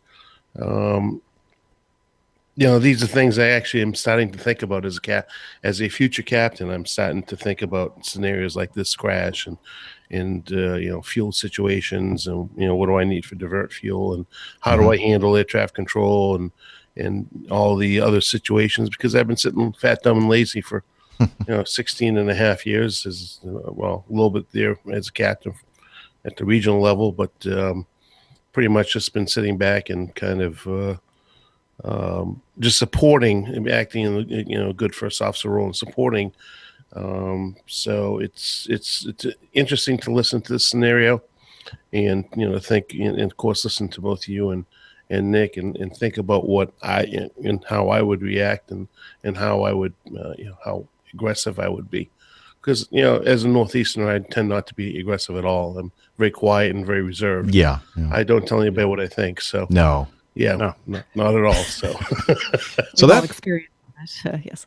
that's one of those things that some pilots have difficulty with as far as expressing what they need to express, and letting people know, okay, this is what I'm I love understanding you, of this Mia. I mean situation. it. I love you. I love you too. Real love, Dana. Here we go. Is he drinking again? No, I am not. I have no drink at all. None. Not one. Okay. I've only drank water tonight. Yeah, me too. So, anyway, so good stuff. Good stuff. Yeah, for me, I thought it was an interesting one. We've been talking about that poor lass who flew her light aircraft, repeated attempts to get onto That the was the runway. Cirrus in Houston. Yeah. That's the one. And how she was really overloaded by air traffic, and the failure of the controller and her to get their poop in a pile and communicate, and her ultimate failure to fly the airplane. I thought there were a lot of parallels in this. Yep, you're right. Between the crew and the air traffic controller, and again, the captain's inability to fly the airplane when he was overloaded. Yeah, good point. A lot of parallels there. It just shows you how important human factors really are. It's not just the communication side of things too, but everything piles on. So exactly. Yep. You remember Captain Jerry, right? And I do. How's he doing? Have we heard any updates on his health situation? yeah, so I got this email from Bruce, and he says, "Hi, Steph, Jeff, Nick, Dana. Wow, congratulations on over 300 episodes. That's almost one for every day that Captain Jerry has been in a coma since the incident. What was it again? He had some kind of a drinking incident or something? Yes. Yeah. Wasn't it the kamikaze? Kamikaze, yes. Yeah, Go that well. was sad. Very Anyway, nasty. and on that note, Jerry's feedback. Jerry has a show. What do we call his show, or what does he call his show? The Airliner or Flying Guy? Airliner or Flying Guy. That's it. Airliner Flying Guy. And so apparently, because he's been out for a while and hasn't been able to put out an episode, his feedback has just been piling up. So Bruce was wondering if we could help him out by playing a piece of audio from one of his listeners. He said it would be great if that was possible, Jeff.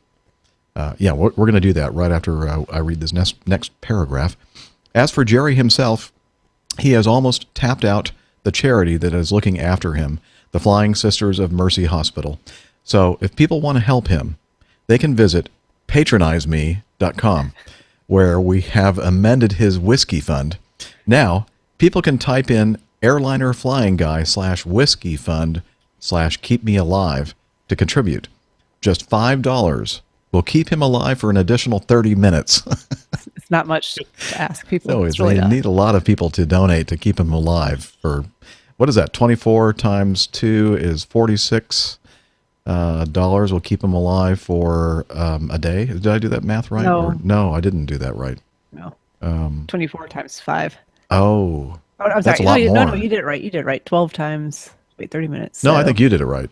No. I It's didn't. $10 an hour, 24 hours $10. a day. That's $240 a day. Yeah. Ooh. Okay. I had tried to double it there. So. Yeah, my bad.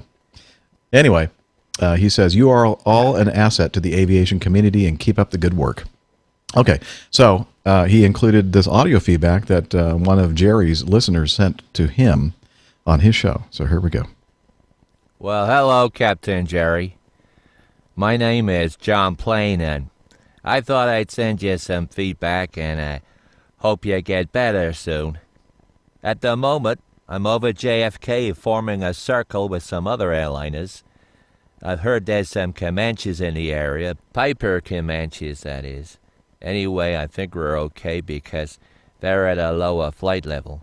And I've heard that Comanche pilots don't like flying at night anyway. Well, I thought I'd explain to everyone how I got here. I was born John Marion Plain, and Ma wanted me to join her in the hair salon business.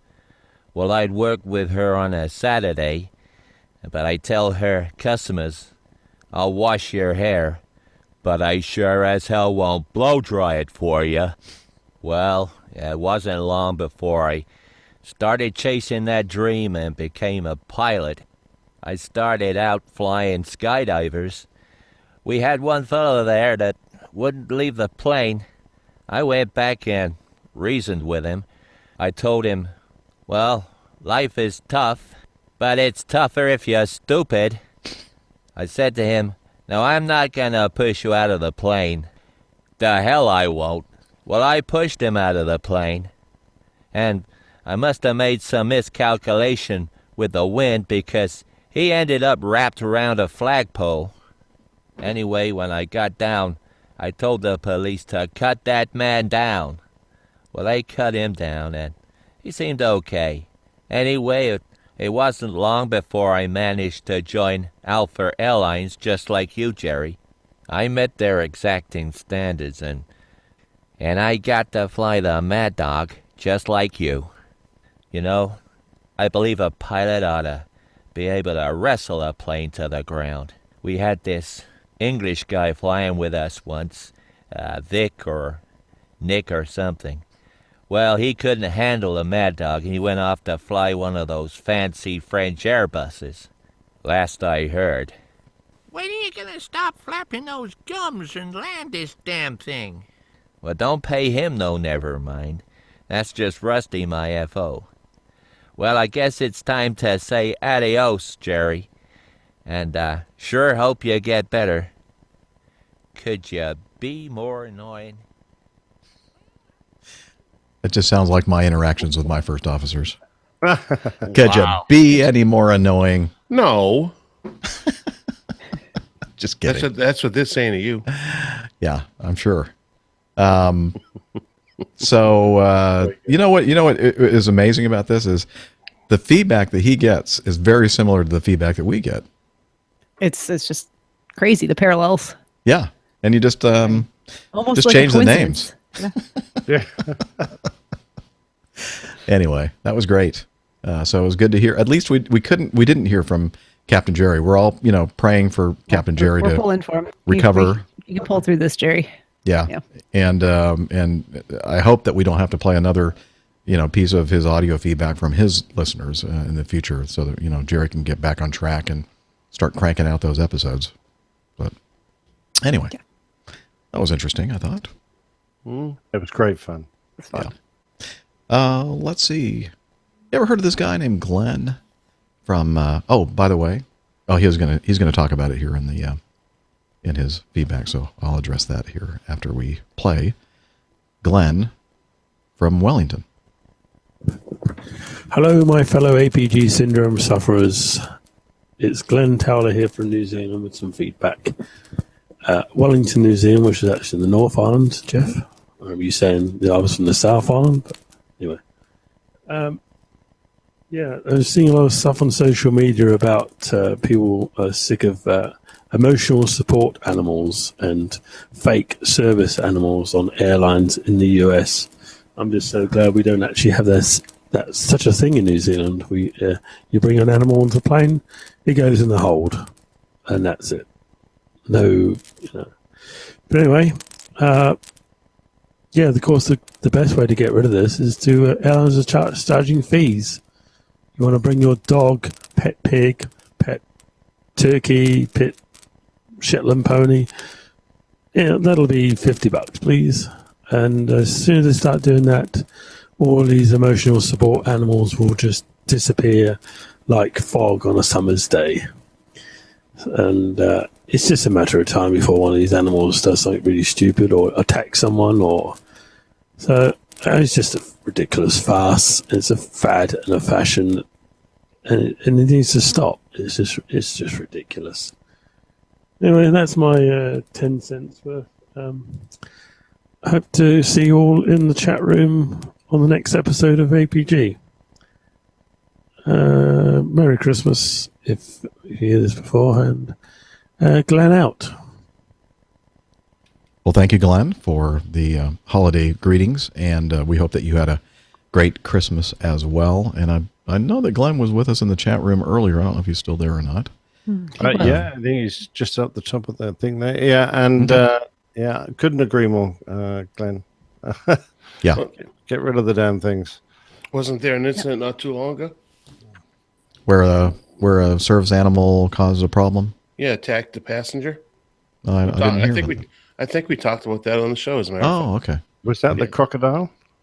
Yeah. Was it the turkey? Wasn't there a turkey? I think the turkey behaved himself. I think or it did, herself. Yeah. So there is a charge to bring a pet on the aircraft. You know, even if you're gonna. But what if it's an emotional support animal? Do you get That's charged? different. Probably No, you're not. because it's a service animal. Yeah. It falls under the umbrella of service animal. They're Yeah, not service they fall under animals. the ADA, and they would be completely up in arms if The American Dental Association? no American I know. Disability Act. It's a different ADA. I'm sorry. Yes, Those dentists are very concerned with your emotional well-being. Emotional and your well-being teeth. because your Besides teeth, your teeth. have holes in them from all the candy you eat. But no, there was a dog that attacked a service. I don't know if it was a service animal. I think it was an emotional assist animal. Attacked the person next to them, and ended up suing Acme Atlanta here, and I don't know where it is in litigation, but it actually happened on the aircraft. It was all over the news. Yeah. Well, I think Crazy. I told, And we I told talked the story about it. before about I actually had a patient a long time ago, not recently. Unfortunately, it hasn't happened in a long time, with a small emotional support dog. That every time I went near the patient to actually examine the patient, the dog growled at me. So the patient did not really get examined that day. We'll just say. Yeah, that doesn't work out very well. Not really. When It every kind time of you try to puts a touch the damper on patient, patient-doctor relationship. So, yeah. I never mind. Yeah, I mean, just craziness, and Lane's right. This kind of really, not kind of, it really does do a huge disservice to the true service animals out there and people who do need assistance. Yep. So. We all agree. Corey writes in, hey, APG crew, it's Corey Cave again. Dr. Steph knows Corey, met up with him in Charlotte. Formerly pipeline pilot guy, now regional pilot guy. First off, I have to correct myself from a question I asked last feedback where I asked you if you could identify my airline by its symbol, Speedbird, the American one. Well, the symbol's actually a pacemaker, not a Speedbird. But in the end, you all got it right. Well, a quick update. For the past 3 months since I started in-dock with my regional, I've been on paid vacation due to a slight delay in the training schedule. Although I wanted to start as soon as possible, this gave me a great opportunity to use my flight benefits to the fullest, such as Ireland and Hawaii. Well, today, 12/26/2017, also known as my birthday, I'm happy to say I just received my award email to start systems for the Embraer 145. I start January 8th in Charlotte and will be there for 3 weeks and possibly 5, depending on sim availability at that location. Dr. Steph, I hope to have another meetup, and if any of the crew happens to be in Charlotte, it would be great to meet you too. Congrats on 300 episodes. I look forward to many more. One quick question is it natural to be a little confused on learning the systems when you've never seen the aircraft and, for that matter, have no jet experience? I have the flows, limitations, emergency action items down, and still working on the finishing up of the AOM. Is that the Aircraft Operator's Manual? I guess that's what that stands for. Yeah. Any more tips would be great. Thanks. I hope you all had a great holiday season, Corey. Well, first of all, Corey, thanks for updating us on your progress. And that's good to hear that you're going to be starting training soon. And I'll certainly, let you know if I end up in Charlotte anytime this month or next. And can't speak for Dr. Steph. Yeah, I'll be around. You've picked, I've got a bunch of time where I'm actually not in town, but shoot me a message as you did before, and we'll see if we can't work something out. I'm sure there'll be time we can get together. Yeah. Over 3 weeks. So that'd be fun. Record a little bit of, Yeah, we can do that. The show. Sure. Of course. So is it natural to be a little confused on learning the systems? Yeah, it used to be in the old days. I don't know if Dana, you probably, you were a ground training instructor, weren't you? I sure was. So he remembers these days when you'd go to learn a new airplane, and you'd spend a couple of weeks at least in classroom with people like Dana teaching you systems of airplanes or whatever. And you could like go through and go, excuse me, I'm confused. I don't understand what you're telling me here. Can you kind of explain that a little bit more, elaborate on this or whatever? And you could work it out that way. Nowadays, unfortunately, these people like Dana, ground instructors, ground training folks, they're too expensive. So they send us compact discs or even little USB keys to stick in our computers, and we do all our training and learning using computer-based training, which is definitely not to the same level of effectiveness, in my opinion. Not even close. Yeah. Yeah, I mean, some of it depends on the learner a little bit, because there are those who will do better with self-study. But I think for instances like this, where you have a completely new subject matter and it is not always just a theoretical exercise, it's not just a mental exercise. These are actual physical systems, and you need to know how they work.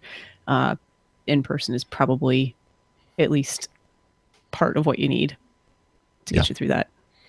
Well, it used to be just like what Jeff said. It was a 12-day course, at least on my airplane equipment, and it was not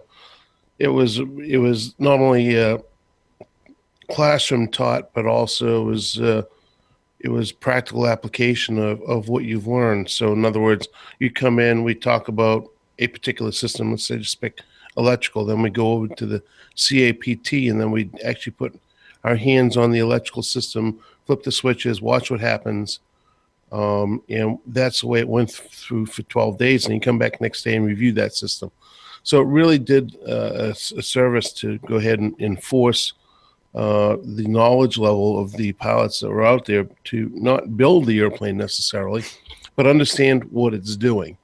And I think that's really a lost art at this point, because people are coming through with this very regimented training program that just teaches you the very, very basics. And I've actually had a situation, pardon the cough, I had a situation where we were coming out of D.C. and heading to Minneapolis shortly after the merger, and we were climbing out, and loss of airflow across heat exchanger. I looked at, I looked at the pack, and we had one pack MEL, the other pack was supposedly operational. We get low airflow, but we have no other indication in the cockpit except for low airflow. Well, immediately in my mind, it's loss of airflow across the heat exchanger. Captain looked at me and said, "What in the world is that? I have no idea. Where do I go? What procedure? What's happening?" I'm looking at him like, "You're the captain. You should know this." But he'd just come through training off the Boeing product and had never experienced the Mad Dog product before. So he didn't, that's the level of knowledge that they're just teaching the surface stuff. That's just advanced knowledge that you have knowing the aircraft or it being taught properly. So to me, again, it comes back to the actuaries and the people in the insurance office and legal teams figuring out what they can get away with on a numbers basis. And, hopefully everything works out okay. And so far it has. I just hope it continues to go that way. So I think I think it's a lost art for everybody, and it kind of goes on to what we were talking about earlier, and that is it's a complete picture. You have to have the complete picture to fly the airplane, understand what it's doing, be able to manually fly it, be able to fly it via the autopilot, think about all the scenarios that you have. So I think that's a big piece of what we're missing now in our endeavors moving forward. Yeah, I quite agree. I remember my jet engines course. I think there were 3 slides. The first one said you suck it in the front. The second one said you set light to it. And then the third one was you blow it out the back. Suck, squeeze, bang, blow. There you go. Yeah, you missed a step. No bang. I don't remember there being a bang slide. It was combined with the fire. It was a squeeze/bang slide, maybe. /bang. Oh. Oh, wait a minute. Family show, ladies and gentlemen. Family show. Anyway, so to to summarize, no, it is not unusual, and it is a natural thing in today's learning environment and learning methods to be somewhat confused. And hopefully you'll be able to, when you go into the actual training, just take one of the instructors aside and look and say, I did the course online and everything else, but I'm having trouble understanding like this. I don't get this. And if it's a good instructor, they'll be able to straighten it out for you. And you go, and here's the important point, Jeff, on that is that we all go through and go and plod through the course. But if you don't write down the questions that you have, you might forget to ask them. Mm-hmm. So always write down what you're having a problem with or having trouble understanding. Just like if you go to a doctor's office, you always want to write down the problems and issues so you don't forget to talk about them, because that's it's a very limited opportunity now. It's not a long time that you get to sit there and talk to an instructor. So yeah, and hopefully once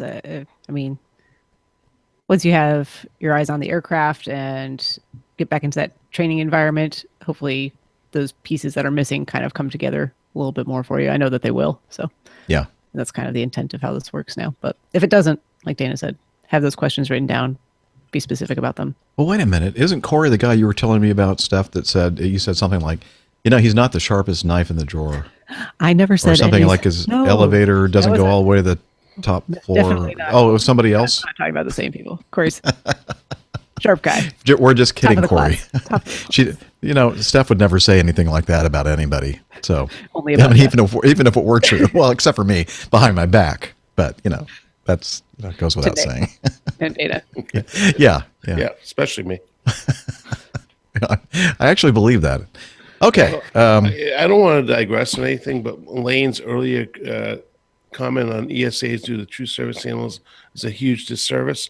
I'm just sitting here thinking a while back, saying, "Well, do we have that many people that are just that screwed up in this country?" Yes. So okay, I need to say no more. I thought about it. I was like, I got to say something on that. Yeah, Well, that many people that have that many mental issues in this. Sadly, country. I think yes is the answer to that.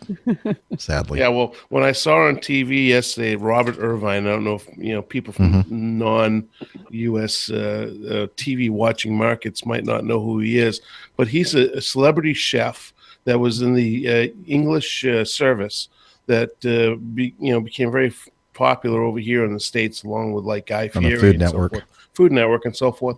And now he has a show just like sits down and talks to people like what's that guy's Dr. Phil. Dr. Phil and Jerry Springer. I'm thinking, what does he know anything about these family issues other than he knows how to cook? I mean, what is wrong with this country? We only have another 5 hours too. That's a rhetorical question. Yeah, I know. I just had to bring it up because we were talking about just had to bring it up, didn't you? Sorry. Yeah. I digress. Yeah. I'll shut up now. No, good points you're making there. Very, very good points. Hey, you ever heard of this guy? He's a longtime APG community member and involved. In fact, he's a co-host of another great aviation podcast, the Plain Talking UK podcast. Nev sent us some audio feedback. Hi, Jeff, and all the APG crew. It's Nev here, and I've got a question about wind. No, not that sort. But remember we talk about quite regularly on the show crosswind limits and tailwind limits, and a tailwind limit might be 7 to 10 knots in some cases, and a crosswind or a demonstrated crosswind limit might be 25 to 33 knots, something like that. I'm interested to know about what are the headwind limitations, if any. Obviously, landing with a headwind is exactly what you want, and I would imagine that you can have quite strong headwinds for your operations. But I'd be interested to know what are the limits for the headwinds. And I've seen some GA aircraft certainly landing into wind previously with some very strong headwinds. And it appears that the aircraft is virtually stationary. Obviously on commercial jet transport, it's a different story, I would imagine. But I wonder what your limits are, Jeff, on the Mad Dog, and also for Nick on the A330 and A340. Just be interested to hear anyway. Thanks very much indeed. Well, Nev, great question, because we usually are speaking of crosswind limits as wind limitations. And the only time that comes into play on the Mad Dog that I can recall is if you're trying to perform an autoland, and we do have a specific limitation, 25 knots maximum headwind for the autoflight system to autoland the airplane. But if you're not doing Jeff, it, you don't need to study. Yeah, you already know it. Perfect. Well, I'm looking at the page in the QRH Is that as just well. more so because the auto land system doesn't know what to do with the headwind once it's I think so. It's just it was manage like it just certified speed-wise? with these certain parameters, Gotcha. and Yeah. maybe if they Aviation. had flown it into a 30 or 35 knot headwind and it performed okay, then maybe they'd say, okay, you can go up to that. So it's kind of maybe it's a demonstrated. I guess, but for ability. us, it's actually it's a not only that, but it's a limitation. Limitation, yep. Yeah. But as far as if you're not doing an autoland on the Mad Dog, there is, as far as I know, Dana, there's no limitation to the headwind. In fact, I've landed in some pretty high headwinds and almost uncomfortable. The thing that when you get into the really high headwinds is it's usually going to be associated with pretty significant Wind shear. turbulence and wind shear. And so that's the thing that usually is a limitation is, when they're calling out wind shear advisories or wind shear alerts and that kind of thing. Well, in a go ahead. I was going to say in a GA aircraft, the only limitation might be if it's actually a stronger wind than your approach speed. You don't want to be going backwards on final. You don't like to practice actually- landing backward? Haven't yet. Yeah. I hope you never do. I hope not either. That would be interesting. Yeah. Yeah, and that's a very good question. It's really more of a component of the crosswind versus the headwind. So if the component is not greater than the maximum crosswind, then you're fine. And so depending on the degree of the nose of how much of a headwind versus crosswind limitation, I have actually was very surprised when they did it, but went ahead and flew down to Nassau when they were experiencing the end of a Cat 1 hurricane, but the winds were reported and right down the runway, so it's basically going down a tropical depression. Approach speed in the Mad Dog was, with flaps 28, was approaching the 90 knot realm over the ground. So when we landed, I think it was, if I can remember correctly, it was 48 gusting to 50 something knots, but it was smack dab right on the nose. And it was a smooth ride. Just our ground speed was incredibly low, and I made a taxi. We made the taxiway. I think it's hotel, which is less than 3,000 feet down the runway because our ground speed was so low. So it can be done. Yeah, I remember that shorter runway that's more of a north-south runway at it's an airport in Pennsylvania, big city. Allentown? No. Philadelphia. Thank you. I don't know why I can't remember Philadelphia. Philadelphia has that short north-south runway that crosses the 27s and the 9s. And 3.5. Yeah, is it 3.5 and I think it's 3.517. In the 727, they were experiencing one of the nor'easters up there, and the winds were completely out of limits for any of the runways except for that one, and we were landing 17, and I don't remember exactly how long the runway is, but it's maybe 5,500 feet or something. I'll look it up while you're talking about it. Yeah, It's pretty short. It's pretty short, and but we had the same kind of wind that Dana was just talking of. And to the airplane, it may have been, it should have been, or to the airplane, it was a 10,000, 15,000 foot runway because we landed and didn't even use half the runway. 6501. Okay, well, that I think they must have lengthened it because it seems to me it was shorter than that because we were all remarking, are we legal to land on that runway because it was much shorter than DCA at the time and LaGuardia. So. I don't know. Anyway, it was very interesting to plop it down and then just kind of, leave the runway about halfway down, and you're going, wow, that was a strong wind to be able to do that. But good question, Nev. And Nick, same thing for the Airbuses? Never had any problems with excessive headwind until you get on the ground.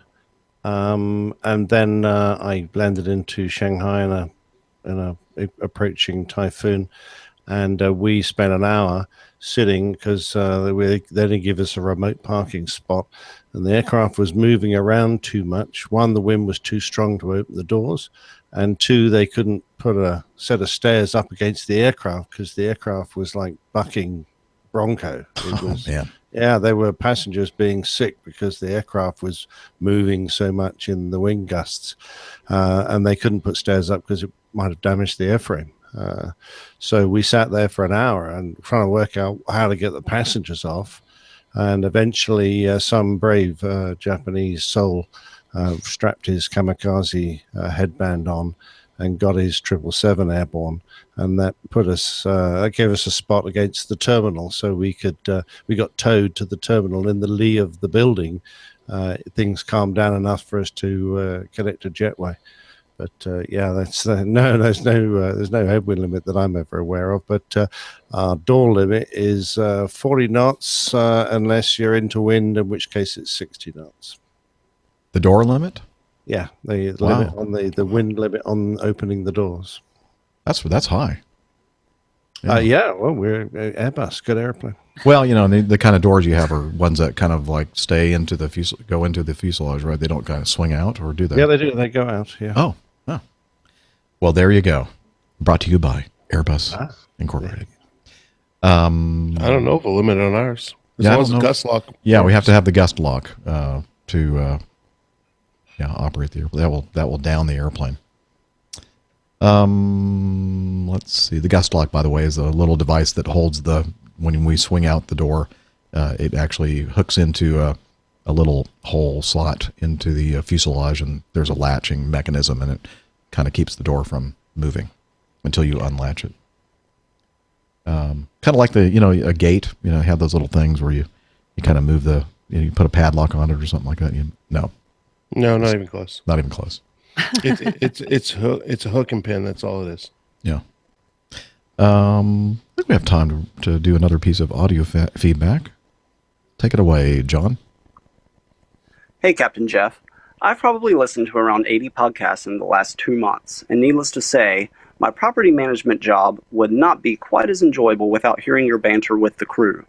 I've always wanted to become a pilot as a life goal, and while I just turned 31, I have decided that the aviation career is the career for me. I began taking flight lessons in October 2016, and in less than 3 months I had completed my PPL check ride. Fast forward 11 months. I now have 250 hours, just past my instrument check ride, and have a job offer as a CFI, tour pilot, and banner tow pilot at the local airport. I would like to clear up something that Dr. Steph alluded to in last week's episode. You see, I live on the Outer Banks of North Carolina, and what she said about crosswind landings here, they can be very humbling. But I do love a good challenge. After all, you can always go around. Landing at Dare County Regional or First Flight will almost always keep a Cessna 150 pilot on his toes, especially with the preponderance of deer, coyote, and flocks of geese and seagulls that like to make a habitat out of the runways. One last thing, I mentioned I just got my instrument rating. Well, I happen to be doing that at KSOP in Southern Pines, North Carolina. As I was taking my final approach to landing, the examiner mentioned getting lunch at BQ1. Seeing as how I like to eat, I became interested in the mysterious BQ1. In last week's episode, Dr. Steph mentioned this 36-foot wide runway that led to a magical restaurant called the Pick and Pig. Seriously, Dana, you've got to visit this place. Probably the best Carolina barbecue I've ever had. Just one question for the crew. I'm planning to build my hours at the local airport and hopefully get on with a regional airline and make my way to the big leagues. I have a bachelor's degree, a wife and baby who are both very supportive of my big dreams. Do you have any advice for somebody in my shoes as far as what to look for in their first airline gig? Hope everyone is well, and keep up the good work, as it keeps my sanity when I'm not in the air. Friendly skies, John. Well, John, congratulations, by the way, for your progress and all the ratings and such. Doing well, isn't it? Yeah. Excellent, and I'll have to go try that restaurant out, I guess. Yeah, I mean, that's a couple of great reviews. One, Dr. Steph, and now John. Hey, can't beat Carolina barbecue. It's excellent. Well, he said it was like some of the best Carolina barbecue. Yeah. But is there any other kind of barbecue? Oh yeah, that's much better barbecue. That's We'll just leave that conversation. Barbecue there. Moving wars. on. Moving. We can talk. That's the show we're going to start next. Like, what do these guys know about barbecue? They just fly airplanes. Yeah. Anyway, my advice to you, John, is to pick the airline or the opportunity that is going to possibly afford you the fastest upgrade, because the reality is you need to have that turbine 121 PIC. So you have to have the minimums to be able to upgrade. I don't know what they are now. I think that it depends on. I don't know the numbers. It's 2,000 hours or 2,500 hours worth of time on a new captain, or maybe I'm misspeaking. I don't know. Of course, this show is always about exact numbers. Yes. But anyways, look at that. Look at your commute. If you're living on the or choose to stay in the North Carolina area, it might be very difficult for you to go work for somebody like PSA or SkyWest out on the West Coast. So you look at your commute and look at that upgrade opportunity. Don't look at the short-term stuff.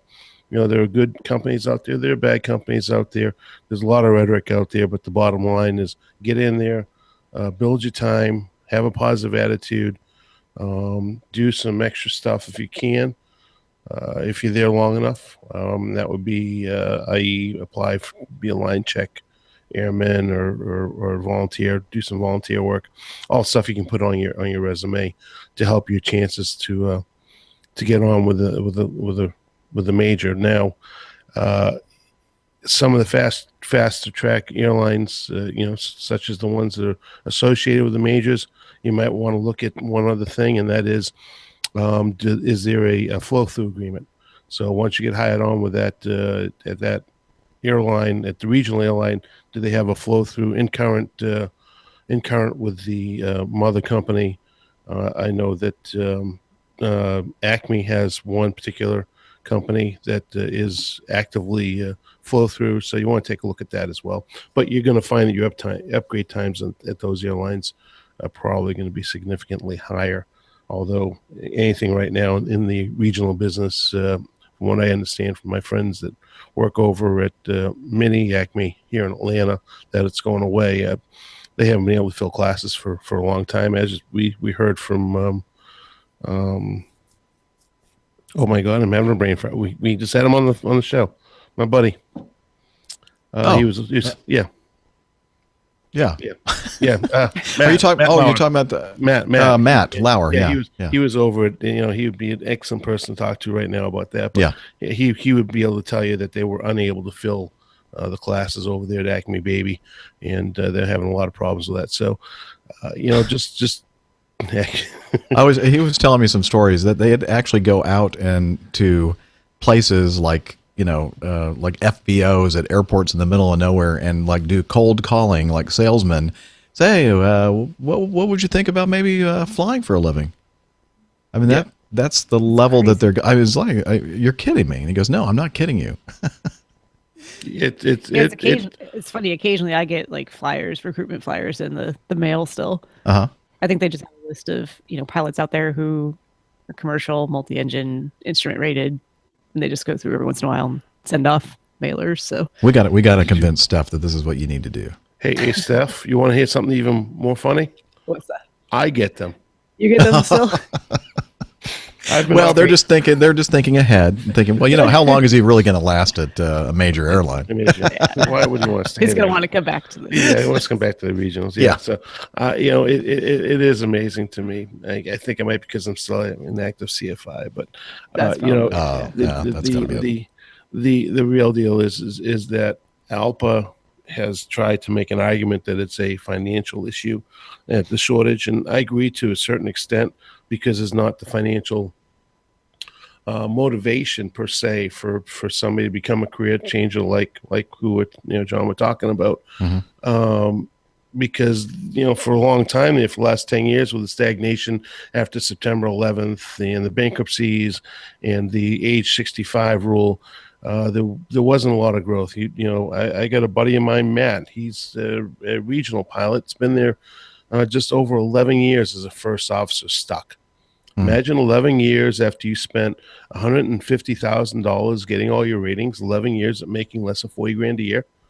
That math doesn't work out very well. So there was a lot of negativity and stagnation because of it. So it's starting to come around a little bit. I think people are starting to see that the opportunities are finally there, that the growth is there, that they're not going to get stuck at the regional. So there might be a slight uptick in the training, but it is definitely a big problem. Yeah. And whether it's because of lack of pay and benefits or some other reason, the bottom line, practically speaking, is there is a shortage of qualified people to put in these cockpits, especially for those regionals, the small regionals especially. And I think what that comes down to for you too, John, is that you really are going to have your pick. So like Dana said, look at the things that are important in the long run that are going to get you to where you want to be the fastest. And then everything else is, to a large extent, probably personal preference from there in terms of different, slightly different benefits at one place versus another versus, where you want to be living and all of that type of stuff. Yeah. 121 time is 121 time. Period. Doesn't matter what you're flying. Don't have airplane envy. Don't look at this. A 135, 145 versus a 195, 175, which are newer, nicer aircraft. It really doesn't matter. What Dr. Steph just said. Your costs of doing business at a regional. If you're commuting and you're stuck commuting to New York at a regional first officer pay, good luck. Yeah, it doesn't matter how fancy and new your little airplane is at a place like that. You just can't afford to live. So, but if you're willing to commute to Newark and do that, then your upgrade may be 8 months, a year. I mean, it's all relative. So, just it's about all I have to say on it. Best of luck, and hopefully we'll see you in Acme in a couple of years. All right. Excellent. Thank you for giving the great advice, Steph and Dana. Let's see. I think this is going to be our last piece of feedback, perhaps. Colonel Jeff sent this in. We heard from Colonel Jeff earlier with his audio feedback. He sent in some non-audio feedback, and it's very complimentary, I think. He says, Jeff, I'd heard that Delta didn't hire some of the best pilots, but needing flight lessons from a bird? And I thought, what is he talking about here? And so this is a story that happened just not too long ago. An unexpected stowaway forced a Delta flight to turn around late Saturday morning. Delta Flight 1943 from Detroit to Atlanta had to return to Detroit shortly after takeoff because a small sparrow had snuck into the cockpit, according to airport officials. The feathered culprit slipped on the plane during boarding and then made its way into the cockpit where the captain became aware of the nuisance. And they're talking about the sparrow, not the first officer. Maintenance crews were called in to help look for the bird, but it was so small neither the crews nor the captain could find it after searching for more than an hour and delaying the flight at least that long. The pilot initially announced to passengers that they may need to do a plane swap after they were unable to locate the bird, but ultimately decided to proceed as scheduled and fly the plane to Atlanta. Well, not as scheduled. I guess they were running a little bit late. A passenger on board had said, literally an hour into the flight, the captain made another announcement to the crew and passengers. I have an update that the bird is back, and it's going a little nuts in here in the cockpit, and we do not feel safe continuing on this flight, so we're going back to Detroit. This is from passenger Brian Buonanisisi. That's a Buonanisisi. There we go. Told the Detroit media outlet. Once the plane landed back in Detroit, crews were able to find the bird and safely remove it from the plane. The flight continued on to Atlanta after a long delay. Some passengers had to rebook flights because the delay caused them to miss their connections. Anyway, I don't know. How long does it take to go from Detroit to Atlanta? That's what I was going to say. I think this was a quote, literally an hour into the flight. I'm thinking, Dana, how long is it from Detroit to Atlanta? Like 1 hour and 20-something minutes or something? Yeah, usually about an hour and 20 something. Yeah, so I doubt that this statement May from have the been an hour passengers after they pushed back from the gate if they spent a lot of time on the ground. That could be, yes, but not an hour into the flight, because they would be much closer to. They would be on descent into Atlanta at that point. One would have to say the place is for the birds. Wait a minute.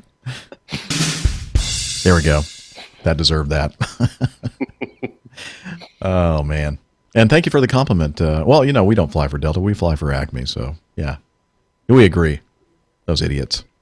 No, I'm just kidding. They're not idiots. That would be a very distracting thing to have a bird flapping around. I can't even imagine. Have you ever had a bird like in your house or something like that? Yeah, they go crazy.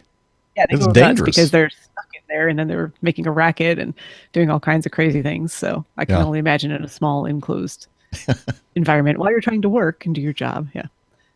Okay, one more. Yeah, because you didn't. I just see dinner. Break its head off. And that's a very small little munch, snack, munch. actually, but lots of protein.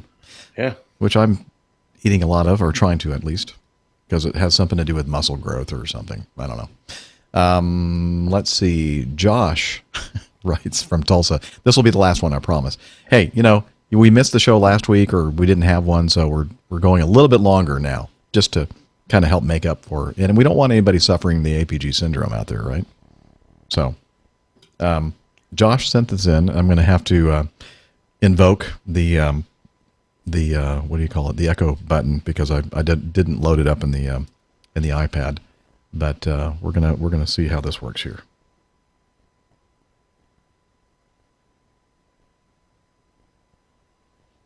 Here we go. Captain George checking in. Let me see. I'm gonna go back to the beginning here. Captain George checking in. Call sign Hollywood. Good to have you on board. I will tell you right up front a bold statement. In all your travels, I would be exactly the captain that you have been looking for. And we're going to back that up, of course, with a lot of performance. Lots to talk about, but I will be succinct. All good news for Jamaica travelers today. Beautiful day to fly, and the weather at the moment is a little overcast. But in 2 hours and 20 minutes, according to our flight time, that should clear out. Currently 80 degrees down there in the islands. The performance we talked about, I am known for taking care of my passengers, my air crew, and my airplane, no matter what the situation. And I do that by not taking shortcuts, not interested in compromises. I will not listen to excuses up here. I have been flying these airplanes for 40 years total. Do not be confused about my call sign. I have indeed acted in 4 films, but my primary joy in life is flying these airplanes. 10 years of that was United States Navy. I flew wartime missions in peacetime, all off of aircraft carriers. USS Nimitz, massed over 400 landings during that period. That took me to Northern Africa, parts of the Middle East, and some missions that will have to remain undisclosed. Also, 30-year anniversary, Delta Airlines this year.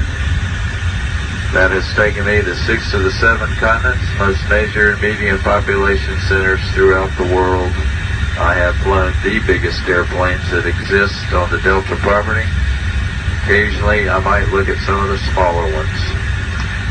The summation of all this, I really know what I'm doing, and I really will take care of you.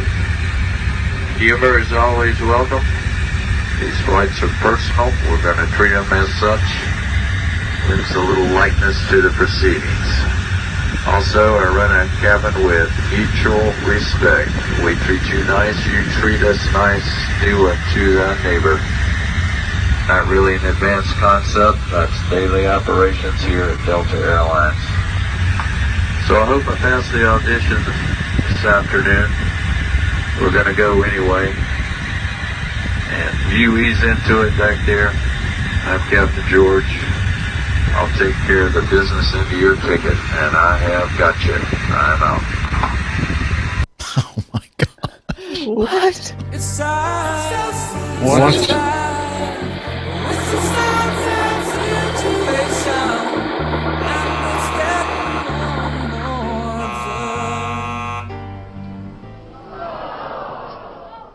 that literally made me want to vomit.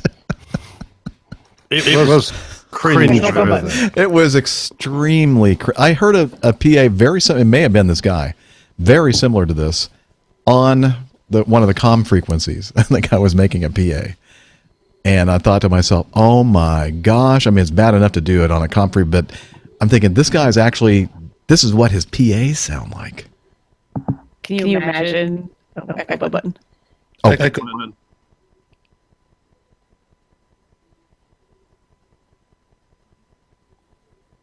Can you imagine being that guy's first officer, co-pilot? Oh my god! I would want. It's like Imagine the suffering airplane through movie that trip. where they're like hanging themselves in the Oh my seat. God, and, yeah.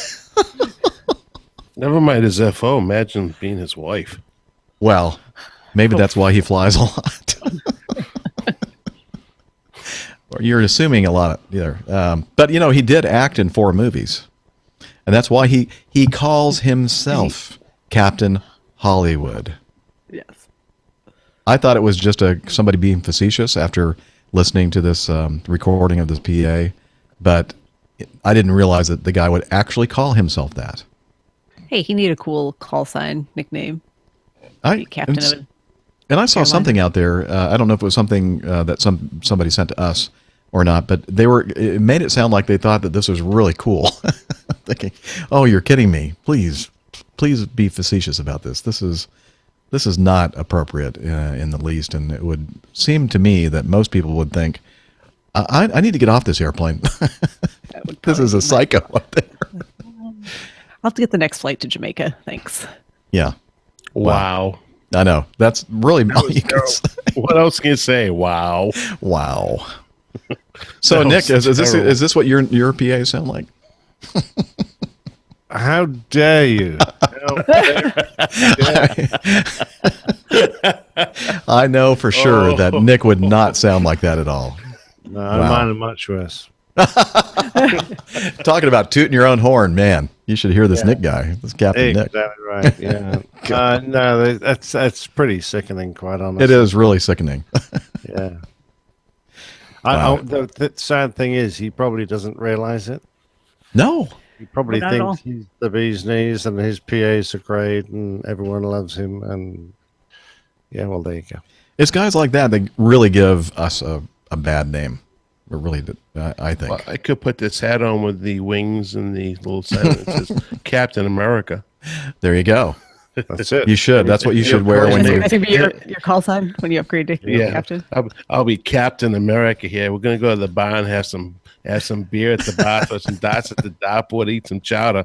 Yeah. And then we're gonna take a ride in the car down the Harvard Yard and check out some gals and drink some soda and get some Jimmy's on my ice cream. There you go. You've never said that before, have you? No, I never said that at a party either. Anyway, so I thought I'd close the show with that little gem. Thank you, Josh, for. Thanks. You completely spoiled my whole day. You're not hungry anymore. No. So Josh says he hopes everybody had a great Christmas. I came across this little gem on a forum earlier, and he says, "Is Captain Jeff going Hollywood now?" I hope that doesn't sound like me. And if I ever made a PA like that, I'd ask somebody to just go ahead and shoot me, please. Oh, you should see him when he does his hair before he makes the PA. He's brushing it. Yeah, like they're going to see me. Brushing the stash, making sure he puts some hair product in. Yeah, that's exactly what I It's do. clearing out his lungs. Well, he's pumping his muscles. He'll be like Rick soon. I go up there. I go me. No.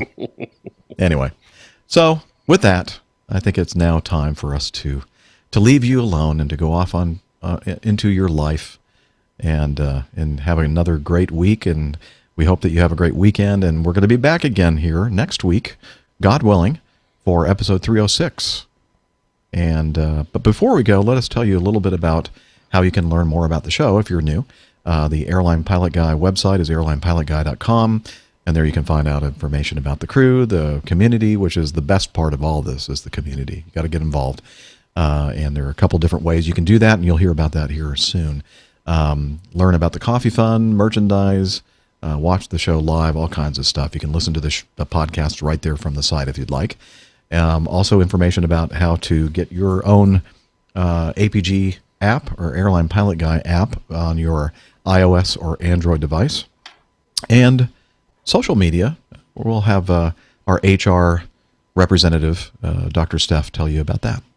You can head over to Twitter using the handle @APGCrew. Find all of us there. We will chat with you there, answer your feedback. Well, not answer your feedback, but short questions. 280 characters now, I think Twitter's up to, so slightly longer than before. You can also head over to Facebook, facebook.com/Airline Pilot Guy. There you can find more information about the community, interact with other community members, post interesting articles that you may find would be of interest to others in the community as well. And I think that sums it up for social media. No, not quite. There's another little social media piece called Slack. If you're a Slacker, you want to sign up on the APG Slack, and you can do that. Well, let me tell you, Hillel's the guy that started it and manages it, and it would be best for him to tell you all about it. APG listeners, please join us on our Slack team. On Slack, we share news and ideas. We suggest episode and Plain Tales topics. We plan meetups and events. To get into the Slack team, please send me a tweet with your preferred email address to @HI11E1, and I'll send you an invitation. That's Hillel @HI11E1, and see you in Slack. Thank you, Hillel, as always. And until next time, wishing you clear skies, unlimited visibility, and tailwinds. Take care. God bless. Cheers, y'all. Happy New Year. Bye, everybody. Happy New Year. Happy, healthy, and safe New Year to everybody.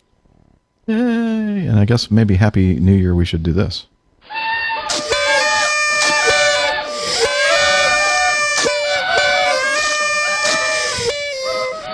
We killed the elephants. Kind of a sad one there at the end. Yeah. What is that, a flock of blue-footed booby birds? It might be. I don't know Boobies, what that was. No, I actually have video of those doing their mating dance and making all kinds of noise. Those are fun. Fun. Yeah, that's a word for it. That's what she said. That's what she said. Fun. That's a word for it, honey.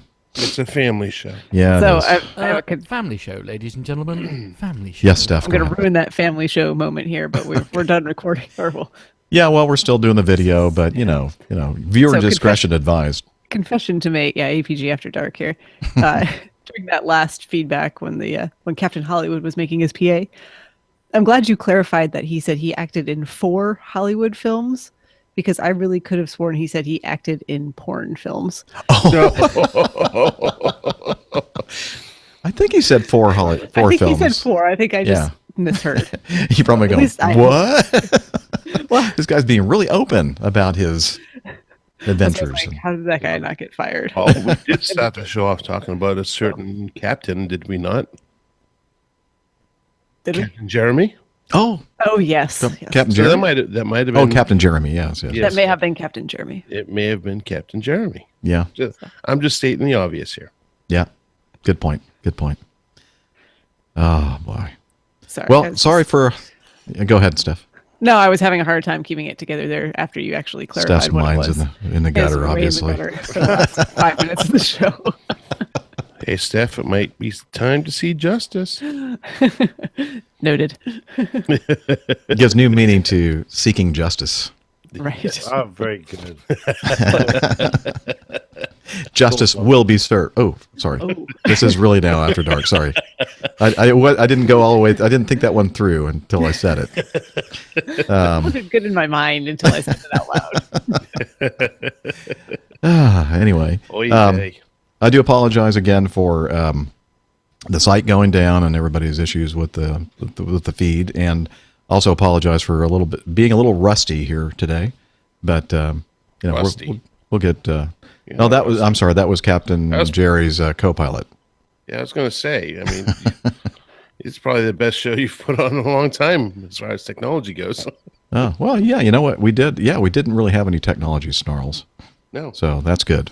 Yeah, it's so much. It's nice because I think I had a strong signal. I don't know how it came across to you in the Yeah, in the HOA. It was fine. Yeah. Fine for me.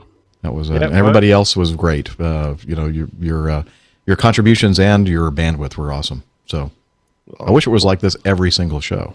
Well, I have a 100-foot cord plugged in all the way downstairs. Nice. Yeah, no issues whatsoever with your bandwidth at all, Dana.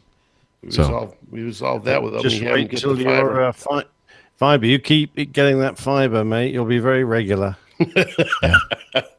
Oh, and by the way, you probably will still want to do some kind of a direct connection to whatever kind of modem they give you for the fiber, because the Wi-Fi is going to be the limitation. Unless they have a really strong Wi-Fi router, then we can always give it a try and see how it works.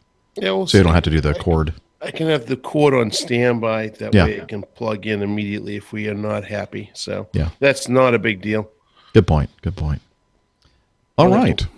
Well, I know it's late for you all over there in Europe and the UK, but thanks for joining us. I still see some people over there in the chat room very late for you. And I guess it's, I don't know what time it is for Glenn. It must be maybe midday or early in the When morning. we started, he said it was almost noon. Oh, okay. So good. Yeah, I've got a whole 6 hours before I have to get up and take my car down the garage. Uh-oh. Go to sleep. Go to bed. Yeah. Thanks, guys. I forgot to mention to Glenn, after I played his feedback, that he must have misunderstood what I said. I said that he lives on the south end of the North Island. Uh-huh. And that's all I say about that. No, I don't know why, but I thought he was on the north end of the South Island. But apparently he's on the south end of the North Island. So I will not make that mistake ever again. Sorry, Glenn. Yeah, it gets confusing because he's on the wrong end of the world. Yeah, I thought everything was backwards. It is backwards and upside that down. was a great No, excuse. There Wish you I'd go. thought of it before I said anything. It's bass backwards. Yeah, so Yeah, if you're on if you're south of the equator, then you're not on the North Island. You're on the South Island from Yeah. our perspective. Yeah, get it right, mate. Anyway, well, Nick, go to bed. Thank you very much. Great Plain Tales once again, and thank you everybody in the chat room for being with us as always. I mean, you guys are the best. We love you, and we look forward to keeping this thing going through 2018 and beyond. And yeah, that's it. We're gonna go ahead and stop the recording here, and we'll see you all Almost there. around. All right. Cheers, everybody. Bye-bye. Good night.